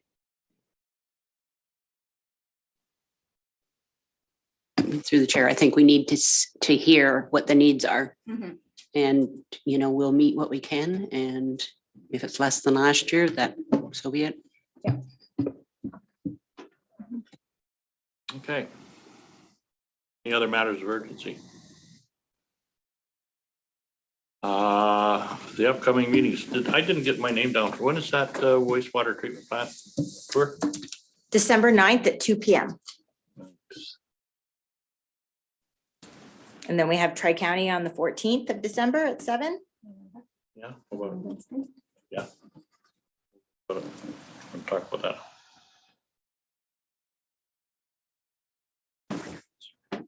Well, okay, we'll see. We'll talk about that. I guess another thing here is November 9th or December 9th. Oh, I wrote that in there. At what, 2 p.m.? Yes. Yeah.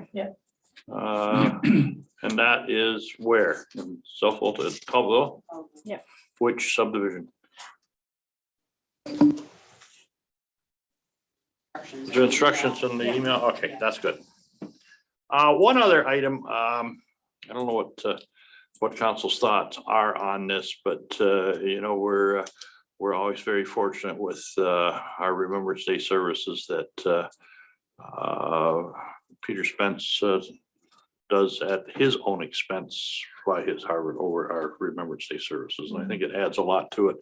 And I'm just wondering that just a small token of our appreciation, we could forward to Pete what it would be. I don't know what Meg's recommendation would be, but I know that operating that aircraft is a very expensive proposition, and certainly I don't think it's any more than thank you very much for doing this for our community. It was a nice gesture.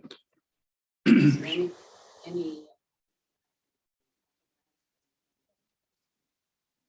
What would suggestion of what we would? Aviation fuel is, I think, probably $3-4 a liter. To the chair being is he's been doing it for many years Many and years. not been compensated. I would support Councillor Rowe's $500 recommendation. I will send him a nice card. Okay. So can I get it? So Councilor Rowe and a second. I move that we donate $500 to Mr. Spence. Out of Council grants. Okay, seconder, I think you seconded. Well, all in favor? That is carried. Okay, Tri-County Water Board at 7 p.m. I guess I missed council on there, but I figured everybody was 16. Through the chair, Mhm. do we have a full house for Tri-County, or does somebody know they're away? Not right now. I haven't been told anyone won't be there. Okay. And then our 4 counties transit board, which is going to be Zoom again.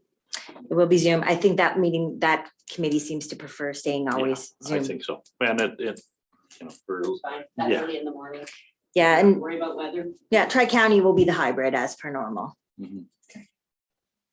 Yeah. Richard, you want to go to the budget meeting? Fun? You want to go to the budget meeting? Tri-County. Yeah. It's the budget meeting. Okay, what else was I going to? Oh, do you know how long we're going to be on the 9th? Council meeting. Because I have some. thoughts in those. The tour? I don't No, know. I didn't- There's no council. Been It was canceled. closed. It was canceled. I sent an email. I know. The committee of the whole was Oh, the canceled. committee of the whole, but I thought once. I gotta go back in it because I thought I had a conflict with, you know, how the connectivity meetings conflict with council days. So it would conflict with the With- tour of the wastewater treatment plant. Your connectivity usually Okay. starts at 2, and that's the time of the tour. Okay.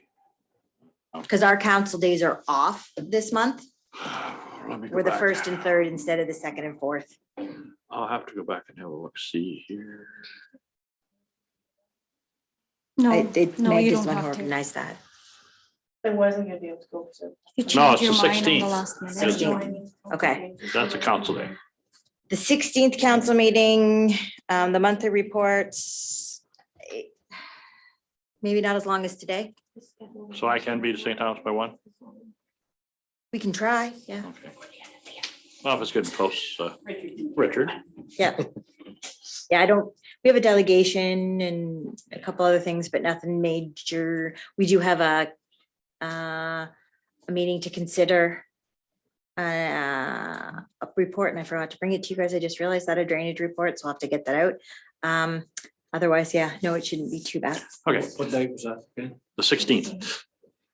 So I will reply. I wanted to check with you before I replied yes or no on the connectivity. So, okay, it'll be a yes. All right. Municipal Office Service Ontario closed at 12 noon on Friday, December 24th, and reopened January 3rd at 8:30 a.m. Accounts. Everybody had their questions answered previous. Recommendation that the mayor and treasurer hereby authorize to sign payment voucher. I have the Yes. same question about the dishwasher, I have the same question about the dishwasher, but is it like a sanitizing? Because you talked about sanitization. So does it sanitize and do all that? Is that the purpose of that? It's regular dishwasher that you would purchase one. Yeah, it's to eliminate and Waste. Waste. waste. Okay. So does that kitchen need a sanitizer? No, it's not certified. It's not a certified kitchen for that.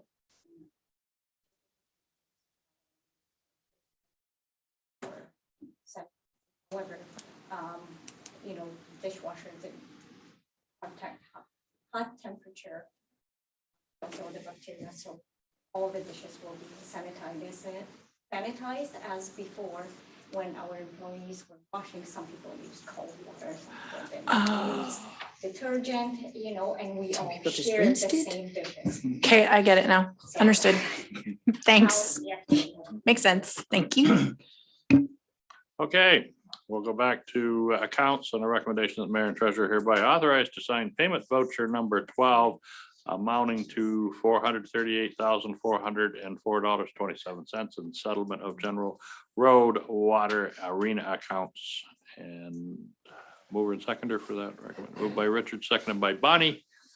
Any more discussion? And, We got money. okay. Carried. Correspondence, Elgin County Enhancing Program Service for Older Adults Report. A lot of reading in there, but not a whole lot that comes out this far. It's more centrally Yeah, it's gonna go to the Focused. rec committee too, just so they have an idea. Bonnie? Through the chair, I was a little disappointed and I couldn't find on the Elgin County website, but all of the appendices weren't included in this report. And those are the most important things for me to see, for example, in the environmental scan, who responded basically to their survey. They did indicate that the response was not that great in our areas. So I was disappointed in not being able to get the full report and We maybe can make that available for you. I would imagine they have a full copy at the county. couldn't find it on the website anyway, so maybe it can be. Guess what? We can ask that question here Yeah. right after lunch. I didn't see in the list of senior centers identified that the Dutton Senior Center wasn't listed in Elgin County, and it is available. So I wonder how complete the survey was, is my question. But I agree that the first, sorry to interrupt, I agree that the first step should be some sort of a guide online and hard copy, and I think that would be useful for our seniors to see what's available as long as it's complete. And that's another thing that I struggle with at the county when they do these surveys. The sampling of these surveys in most cases is very, very small. And my concern is when you're setting public policy on a very, very small sample, the chance of an error is pretty big. So, but the people taking the survey, if they get 5 people to respond, they oh, that's great, that's great. Organizations get so many surveys to complete, so I totally understand Yeah. that they might not get the response, but And- sometimes you just have to do the legwork yourself to get those details. Yeah. And that's exactly the comment that I made that, when, and I'm very bad for it, when a survey comes through the mail, it goes from there into the garbage. And,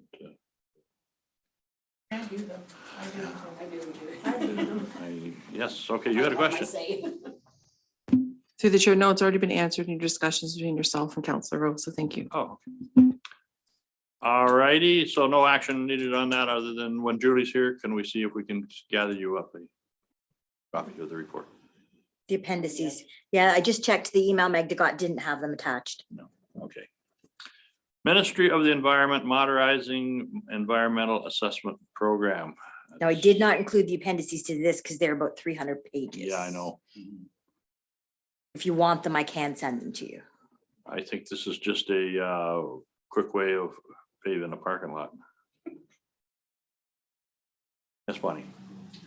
Through the chair, I didn't see any direct impact to our municipality with these proposed extensions. Am I missing something there? No, there really isn't a huge one. It's just, it's just they say they're making things go faster. So, we'll see. Yeah, drain a wetland and put asphalt on it. Okay, Ontario Provincial Police Annual Building Statement. I found this very, very fascinating. Through the chair, it was very informative. I was almost shocked at some of the stats that I wasn't aware of for our municipality. I'm sad to see some of the increases, and I hope that maybe in 2021 they're better. Well, funny. Yeah, when I compared the numbers, there was only a couple of areas where the calls were increased, and those fell under family and neighbor disputes. I wondered if those were the COVID calls, because I didn't see that picked up in any other sort of call. So it would be interesting to know whether those are included in that, in which case, yes, I would expect that. People, we have been directing our citizens to call the police if there are issues with compliance. And so it'd be interesting I never thought to ask that of our inspector when he gave his presentation last council meeting, but The one thing that I was really happy with was the domestic calls. How they've gone down. Because I know in the past, that was one of the big issues that we had in West Elgin here was domestic calls, simply for the fact that when you got a domestic call, it ended up taking 2, maybe 3 officers off the road to service it. And they could be gone for 6 hours or something like that. But and even with COVID, you know, the domestics are going down. So It had always been the largest for some years. yeah, and not only, you know, it's so sad to have that situation happening in your community, but I mean, the resources that were being utilized to deal with it were huge. And so yeah, it's a real eye opener to be able to see that. And I don't know if there's is that something that we can put on the website for Well, it'll, an OPP document? yeah, it's on our agenda. I don't know about something specific. We'd have to check with that. There was another letter with it that I couldn't even attach to the agenda because it was so locked down. Okay. So Well, don't know. I think that it's something that when you take a look at the actual budget or the billing cycle of it, when you break it down, that it's what, roughly not quite $1 a day Mhm. per household for policing. I wanted to point out to you guys the significant decrease in our pocket dials. We had 0 in 2020. Yeah. Which was, because that was a big concern. True, They're not responding to them. true. So, you know, when, yeah, and they're doing a better job on the drug side of it too. So when you take a look at the reality of having policing services for less than $1 a day per household is pretty good value. Okay, so no action needed to be taken there. Town of Georgina, lack of recycling options. What's your? I made sure this was on the agenda. I just wanted to bring this up. This was actually something that was brought up a couple times at our public meeting on garbage. That could we recycle it? And there is nowhere in the province that we know of that could. So just want to bring that up. Yeah, I don't have any direct knowledge apart from the fact that I see plastic on farms that isn't recycled. I just am interested in hearing from the farmers and at council to hear what kind of an issue this is. I have very little plastic. Carol, you do probably. So through the chair, the plastic wrap on bales and the net wrap on bales is not recyclable, and it creates huge amount of garbage. There was one company way north that was doing it, but they are gone now. So if you look at all even just take the livestock producers across Elgin and dairy producers, how much net wrap and bale wrap that they would be producing and going into the dump is quite high. And it's something that has been brought up in the ag sector on multiple occurrences. And I would suggest that it's not all going into landfill. I bet you there are farmers that burn that Roll up in stuff, smoke. which is not great because of the plastic content and so on. So, you know, I would be willing to support this resolution. You'll second it? All right. Moved and seconded, all in favor? Carried.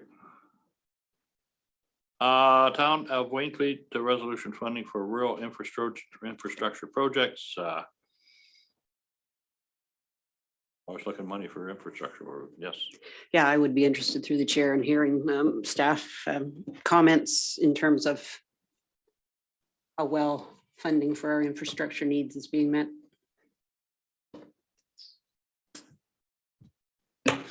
There's never enough money for that kind of stuff. I think all the municipalities are in the same position. It's And up until this point, we've been taking advantage of all the grants that have been available, and we've been pretty lucky Yes. receiving most of them. I think at some point in time that the Albrecht Road's got to come to an end. It's coming. I think one of the key drivers on this is the push to complete asset management plans now that municipalities are getting into, and they have a better understanding of the fact that their assets, they weren't putting enough away, they weren't keeping up on replacement and repair. And now they're seeing that there's going to be a shortfall, a major shortfall. Yeah. And I think that's what's driving a lot of this right now. And I think we probably will see that as well once we complete our asset management, that maybe things aren't as in good a shape, or it's going to be needing to be replaced sooner. So, I mean, from an outsider, you know, just sitting at this council table, it seems like we do really well, and our staff is amazing at applying for grants. So we have gotten very, you know, a number of grants to help with various projects and so on, but didn't know whether we should support this or not.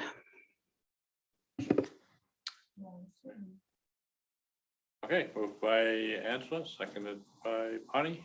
All in favor? That's carried. Rodney Legion Branch 525 letter. I guess that's an information letter. Certainly, it's nice that they are looking for proposals to reinvest in, and as we move forward, work with them to be able to do that, Bonnie. Yeah, this is a very nice gesture. I would suggest setting up a working group to put some ideas together and bring back to council, to then kind of move back to them as our recommendation. So my suggestion would be Councillor Tellier and maybe one staff put their heads together, come up with some ideas and report back to us about what the funds could be used for. Through the chair, the Legion already has some ideas of what they'd like to see happen with the funds, and to work with staff to see that. So yeah, moving the cenotaph from the cemetery was one, moving that, and just a couple other things to brainstorm about. But yeah, that would be a great idea. Have you had any pushback over that initiative?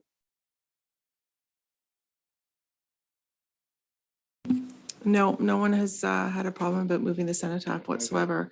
I actually wanted to incorporate, I'll just say it out loud. So a long time ago, there was a small just discussion about moving the gates of the entrance to the Rodney Fair back, so we could have like a parkette, and just moving them in a little bit. And someone had said that that would be a great idea to put the cenotaph there, because you had parking at the rec center to attend things. You know, it's not on the main street, but it's just off, and our heritage building of the old town hall is there. I don't know what the cost would be to move the gates just to back a little bit and have more of a little park setting with the cenotaph there, maybe a little bench towards these funds. Just those ideas have kind of floated around. Myself, I pitched it to him, he nodded and seemed happy about that idea. So it's not on stone, it's just ideas that we brainstormed about 3 weeks ago. And then I asked him for this letter, so we knew where the funds exactly came from. Jana's recommendation to do that. And like I say, I have had some correspondence and some concern about moving the cenotaph, simply on the fact that you know, a lot of the veterans that belong to 525 a lot of them are buried at the Rodney Cemetery, and that's where the cenotaph is. And so I would think that it's something that we'll have to you know, it's not really, is it our initiative? Is it the 525's initiative to move it? Who's spearheading this whole thing? And I think that quite possibly we really need, if there's going to be something done, to have an opportunity for public input as to what takes place. Yes. Sir, so I'm going to suggest that if you want to create a working group, you appoint Councillor Tellier, Legion representatives, and somebody from Operations and Community Services to meet together to come up with some ideas, and then maybe we can put it towards the community. If that to me makes the most sense. So I don't know whether it's Lee or Emily or somebody. I don't know if Magda wants to be involved in it as well, and go from there. Since it's, I would assume by the sounds of it, it's all going to be involving some sort of recreation and or a facility that unfortunately Lee's going to have to facilitate creation of or moving to. And I mean, there's certainly an opportunity too. If I think that they're looking for a lasting legacy, you know, incorporating something into, if we get to a point of redeveloping the old town hall, that there's potential of of making something as a lasting legacy in there. Again, we don't really know what's happening with the existing building. I know that they were wanting to have a presence there, and that kind of looks like that's in a second phase. So I guess that we're sending the representatives into this meeting with a clean piece of paper. Okay, next item up is the West Lawn Bowling Club, an update letter. Certainly nice to have an accounting of their activities, and we got their roofs all fixed and all that good stuff, Lee. Project is underway. Good. All right. I just wanted to comment that, you know, these volunteers do a really good job. They spend a lot of hours there maintaining that piece of property. And yeah, I just wanted to recognize that. And they came in below budget. Next item up is the concerned resident from Port Glasgow Beach. How do you want to handle that? I think that we do need to respond to it. When you take a look at that that little area down there, kind of in competition with the beavers have done their chore, and of course the beavers are all the time working down there. But I think it's my understanding in talking to the yacht club that it's a longer term project, and they're looking at building a shelter over there. So waiting for more information. Yes, Bonnie. When I saw that, I was totally shocked. That is one heck of a mess down there. I don't understand the purpose of it. I don't understand whether they got approval for it. It just doesn't make sense to me why that would be done. I mean, they've cleared out anything that was living and left the dead trees that the beaver have already girdled, so they're gonna die if they're not already. Yeah, maybe we could have some background on it. Lee, do you have some background that you could share?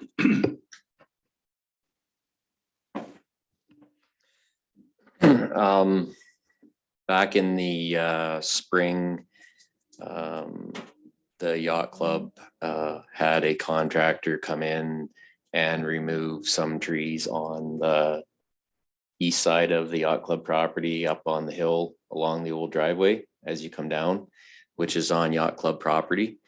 And at that time, they had the contractor that was there doing that work. They had taken them over because they had ideas of wanting to clear out some of the dead trees that were on this area on the west side of 16 Mile Creek, which is where these pictures are taken. So they had the contractor do that. And then after that, we met down there, or in one of our meetings down there, about erosion control efforts. When we had Valerie from Lower Thames, we went across the bridge and they wanted to ask her about that area in question and about removing the dead trees. There were some dead trees along 16 Mile Creek that did need to come, that needed to be removed. At that time, Valerie or Lower Thames, she gave her idea of what she felt or how she saw that project taking place, what she thought could be removed and what she thought should stay in the interest of erosion and the marina and the beach and everything. So that's where it was left. I know that there was talk that they were looking that the yacht club wanted to, that was a project that they had on their radar. And, but to my knowledge, there was never any, staff weren't aware that that project was going to take place until it had happened. And obviously with something like this, once it happens, there's nothing you can do about it. I think wasn't Valerie's really her main concern was that she didn't want anything undone until the nesting season was over. There was that. There was my my understanding of the conversation was that yes, that there was dead trees that could be removed that would help clean things up. And there were a few trees that were a concern because obviously dead trees can fall, they can fall over. And so that's a liability. As the letter states, there was a lot of, not the trees, but there was a lot of bushes. There was a lot of things down there that her suggestion was that she felt probably should remain in a project like that.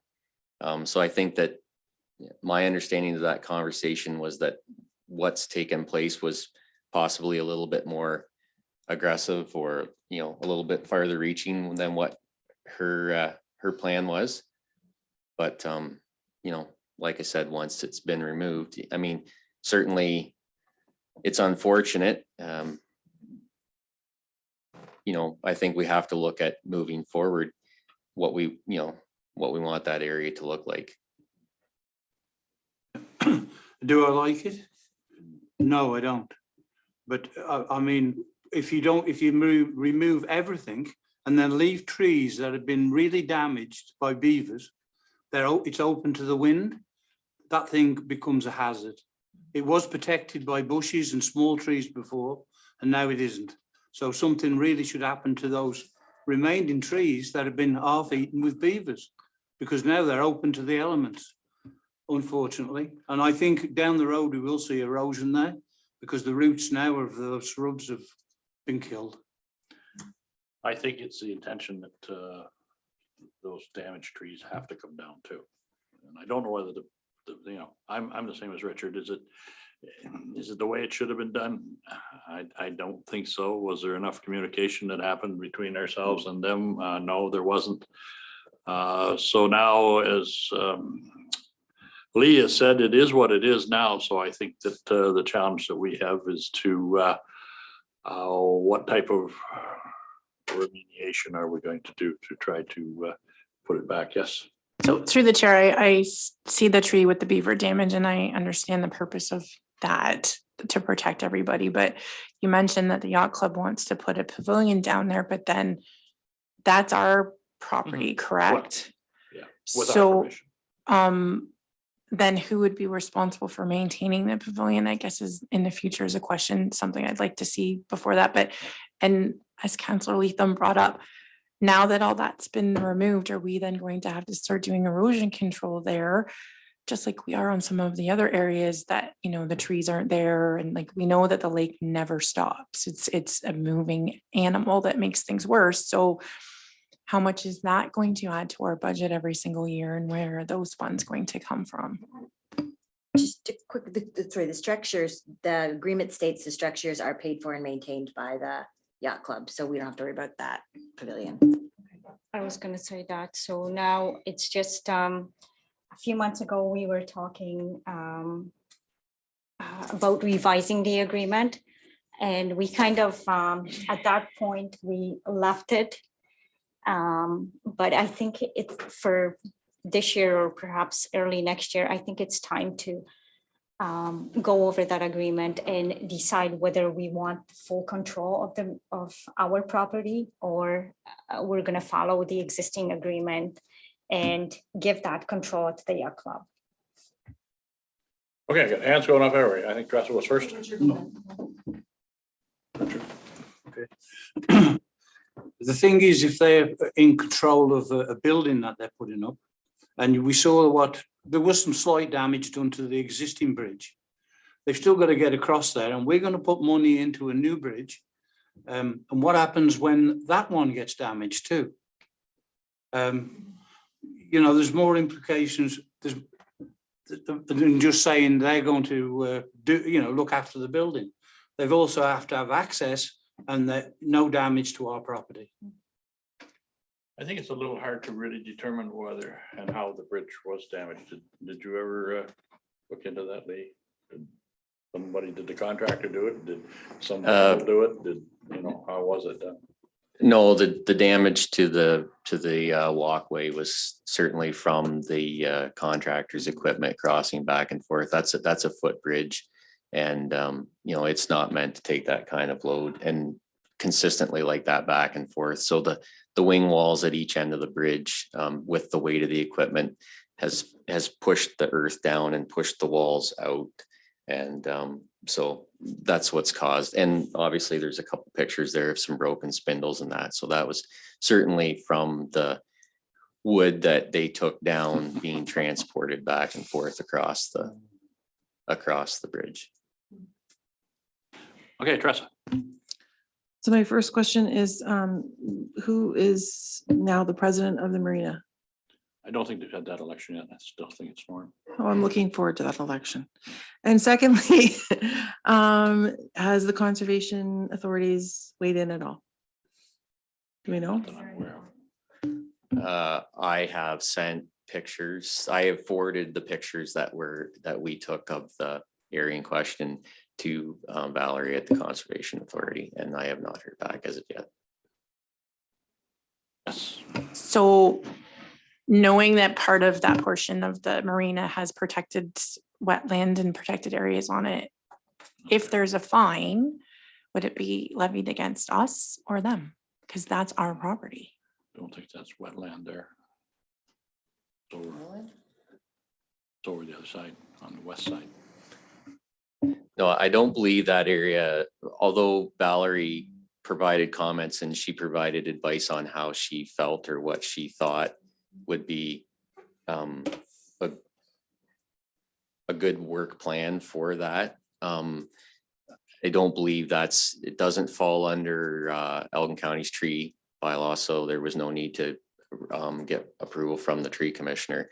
And it is within the regulated area, but for the work that was being proposed when it's not affecting shoreline, there was no permit, like there was no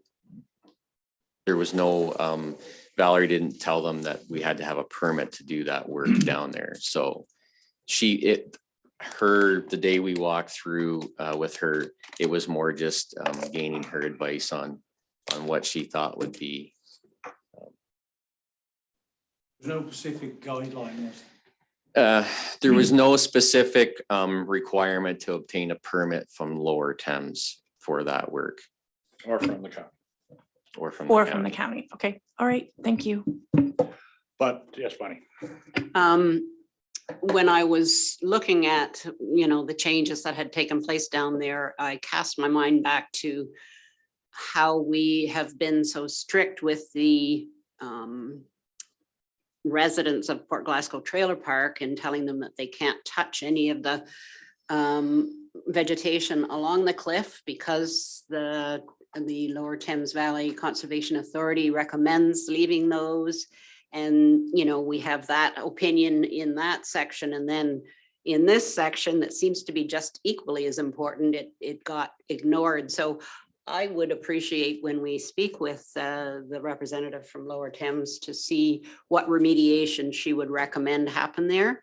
And I do believe that we need to let the yacht club know that we are not happy with what has happened there. And we will be following Lower Thames's recommendation in terms of any remediation. What I understand is I don't think that members of the yacht club are real happy with it too. It's a situation where a contractor's got out of control with no supervision, but we're still left with a mess. So that being said, getting back to our letter. So I just want to clarify, Councillor Rowe, would you you want a letter sent to the yacht club, or you're going to leave it to the members to respond? Stating that you're disappointed in what's happened in the request. We are going to be requesting guidance from the Lower Thames for remediation. I'd like to make it formal. It would seem as though this council is in agreement that this was taken beyond what it should have been done. So I would like to see a formal letter go to the Marina Board that we expect. I'll second Councillor Rowe's Certainly Magda, I recommendation. think, has already voiced that opinion, have you not? But putting it in writing is not a bad idea. And I have, I was very disappointed with the lack of communication. Just to clarify, I was informed about this project the morning of, but the message that they sent was cleanup. That's not what happened. This was not a cleanup, so they were not specific. And, you know, this is not the first time. I feel that staff is being ignored completely by the yacht club. We're trying to improve communication and relationship, but it doesn't work if only one side is trying. Richard. Through the chair, I would suggest that maybe through the Lower Thames, we get some advice and maybe get some small shrubs that could be planted along that 16-mile creek to stop erosion, which will happen in the future unless something's done. So I think we could involve Valerie and see exactly what could be done there. I'm talking of low shrubs, not something that's going to stop a view if that's what their object was, but something to hold the soil. And that's the reason the Lower Thames went at the Old Boys, because they didn't want to kill any trees because of the steep bank and the erosion. And that was their only main reason. So to clarify right now, Councillor Rowe has recommended and been seconded by Councillor Cammert that we send a letter to the yacht club stating council is disappointed in the work being done and the lack of communication, and are currently requesting guidance on the remediation from the Lower Thames Conservation Authority in order to prevent erosion.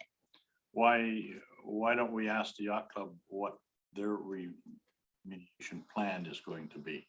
Yeah, just in case. And who's paying for it? Oh, they will be. I just want to make sure that they, whatever remediation is natural vegetation that, you know, would normally grow there, not, you know, planting some decorative shrub there that's not going to look right in that area. So I kind of like to know ahead of time before they plunk a Well, bunch yeah. of stuff in the ground. That's why I So say we'll let request, us- okay, request a remediation plan from the yacht club in consultation with Lower Thames. Correct. Yes.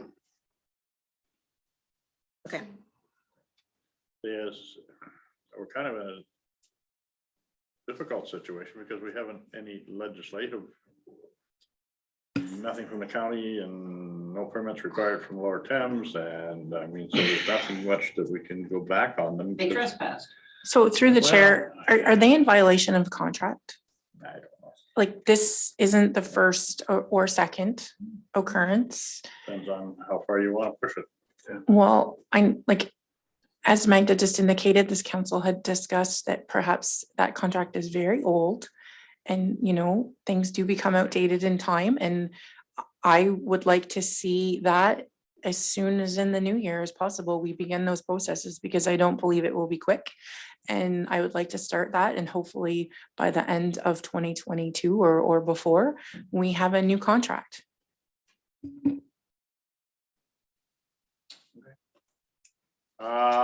Do we vote on the? We haven't. Okay, No, all in that- favor of sending a letter to the yacht club? And I think that this woman that did send us a letter probably requires a response also. yeah, I'll send her a letter stating we've sent a letter to the yacht club expressing our concern and requesting a remediation plan. Maybe the letter could indicate that there was damage to our property in the way of the bridge too, just so that we're aware. The letter to the yacht club, I'm assuming? Yep. I think that's been repaired, has it not? The spindles, but obviously the approach to the bring it back up so that it wasn't a tripping hazard, but obviously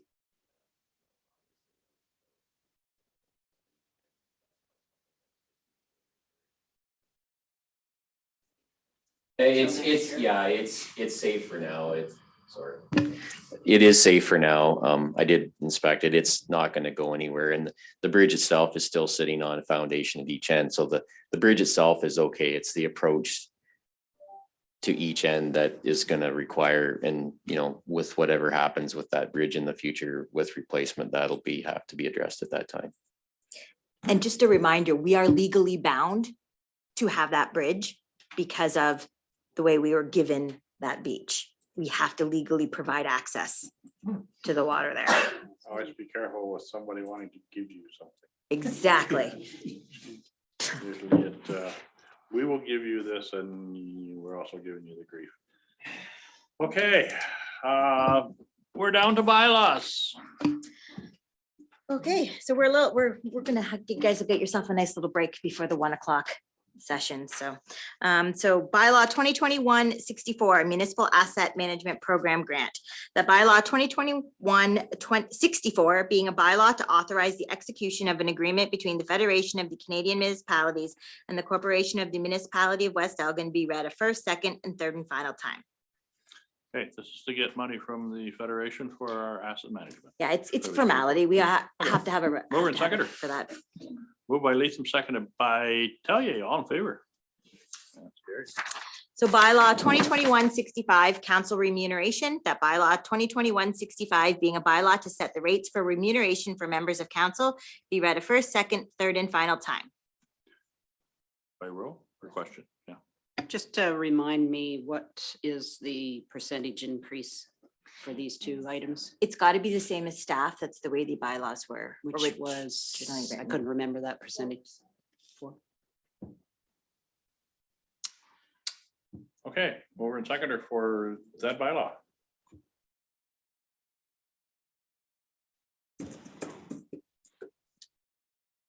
The 2020 just giving you guys the 2020 bylaw is exactly the same, and it says it is to go forward the same as staff each year. So it's up to you if you guys want to defeat this or pass this or. Fine. I move. So moved. Seconder. Richard. All in favor? That's carried. Okay, bylaw 2021-66 employee remuneration. The bylaw 2021-66 being a bylaw to set the rates of remuneration for municipal employees be read a first, second, and third and final time. I just want to give you guys a heads up in there. It notes the CPI that we will move forward with each year, so we don't have to continuously bring bylaws forward. Mover and seconder. I'll move it. I just want to clarify, staff will be notified of this. Yep. Okay. Moved by Cameron, seconded by Latham, all in favor? That is carried. So that bylaw 2021-67 being a bylaw to confirm the proceedings of the regular meeting of council held on December 2nd, 2021 be read a first, second, and third and final time. Seconder, Rowe and Tellier, all in favor? Carried. So we are now adjourned until 1 PM or recessed until 1 PM. Okay.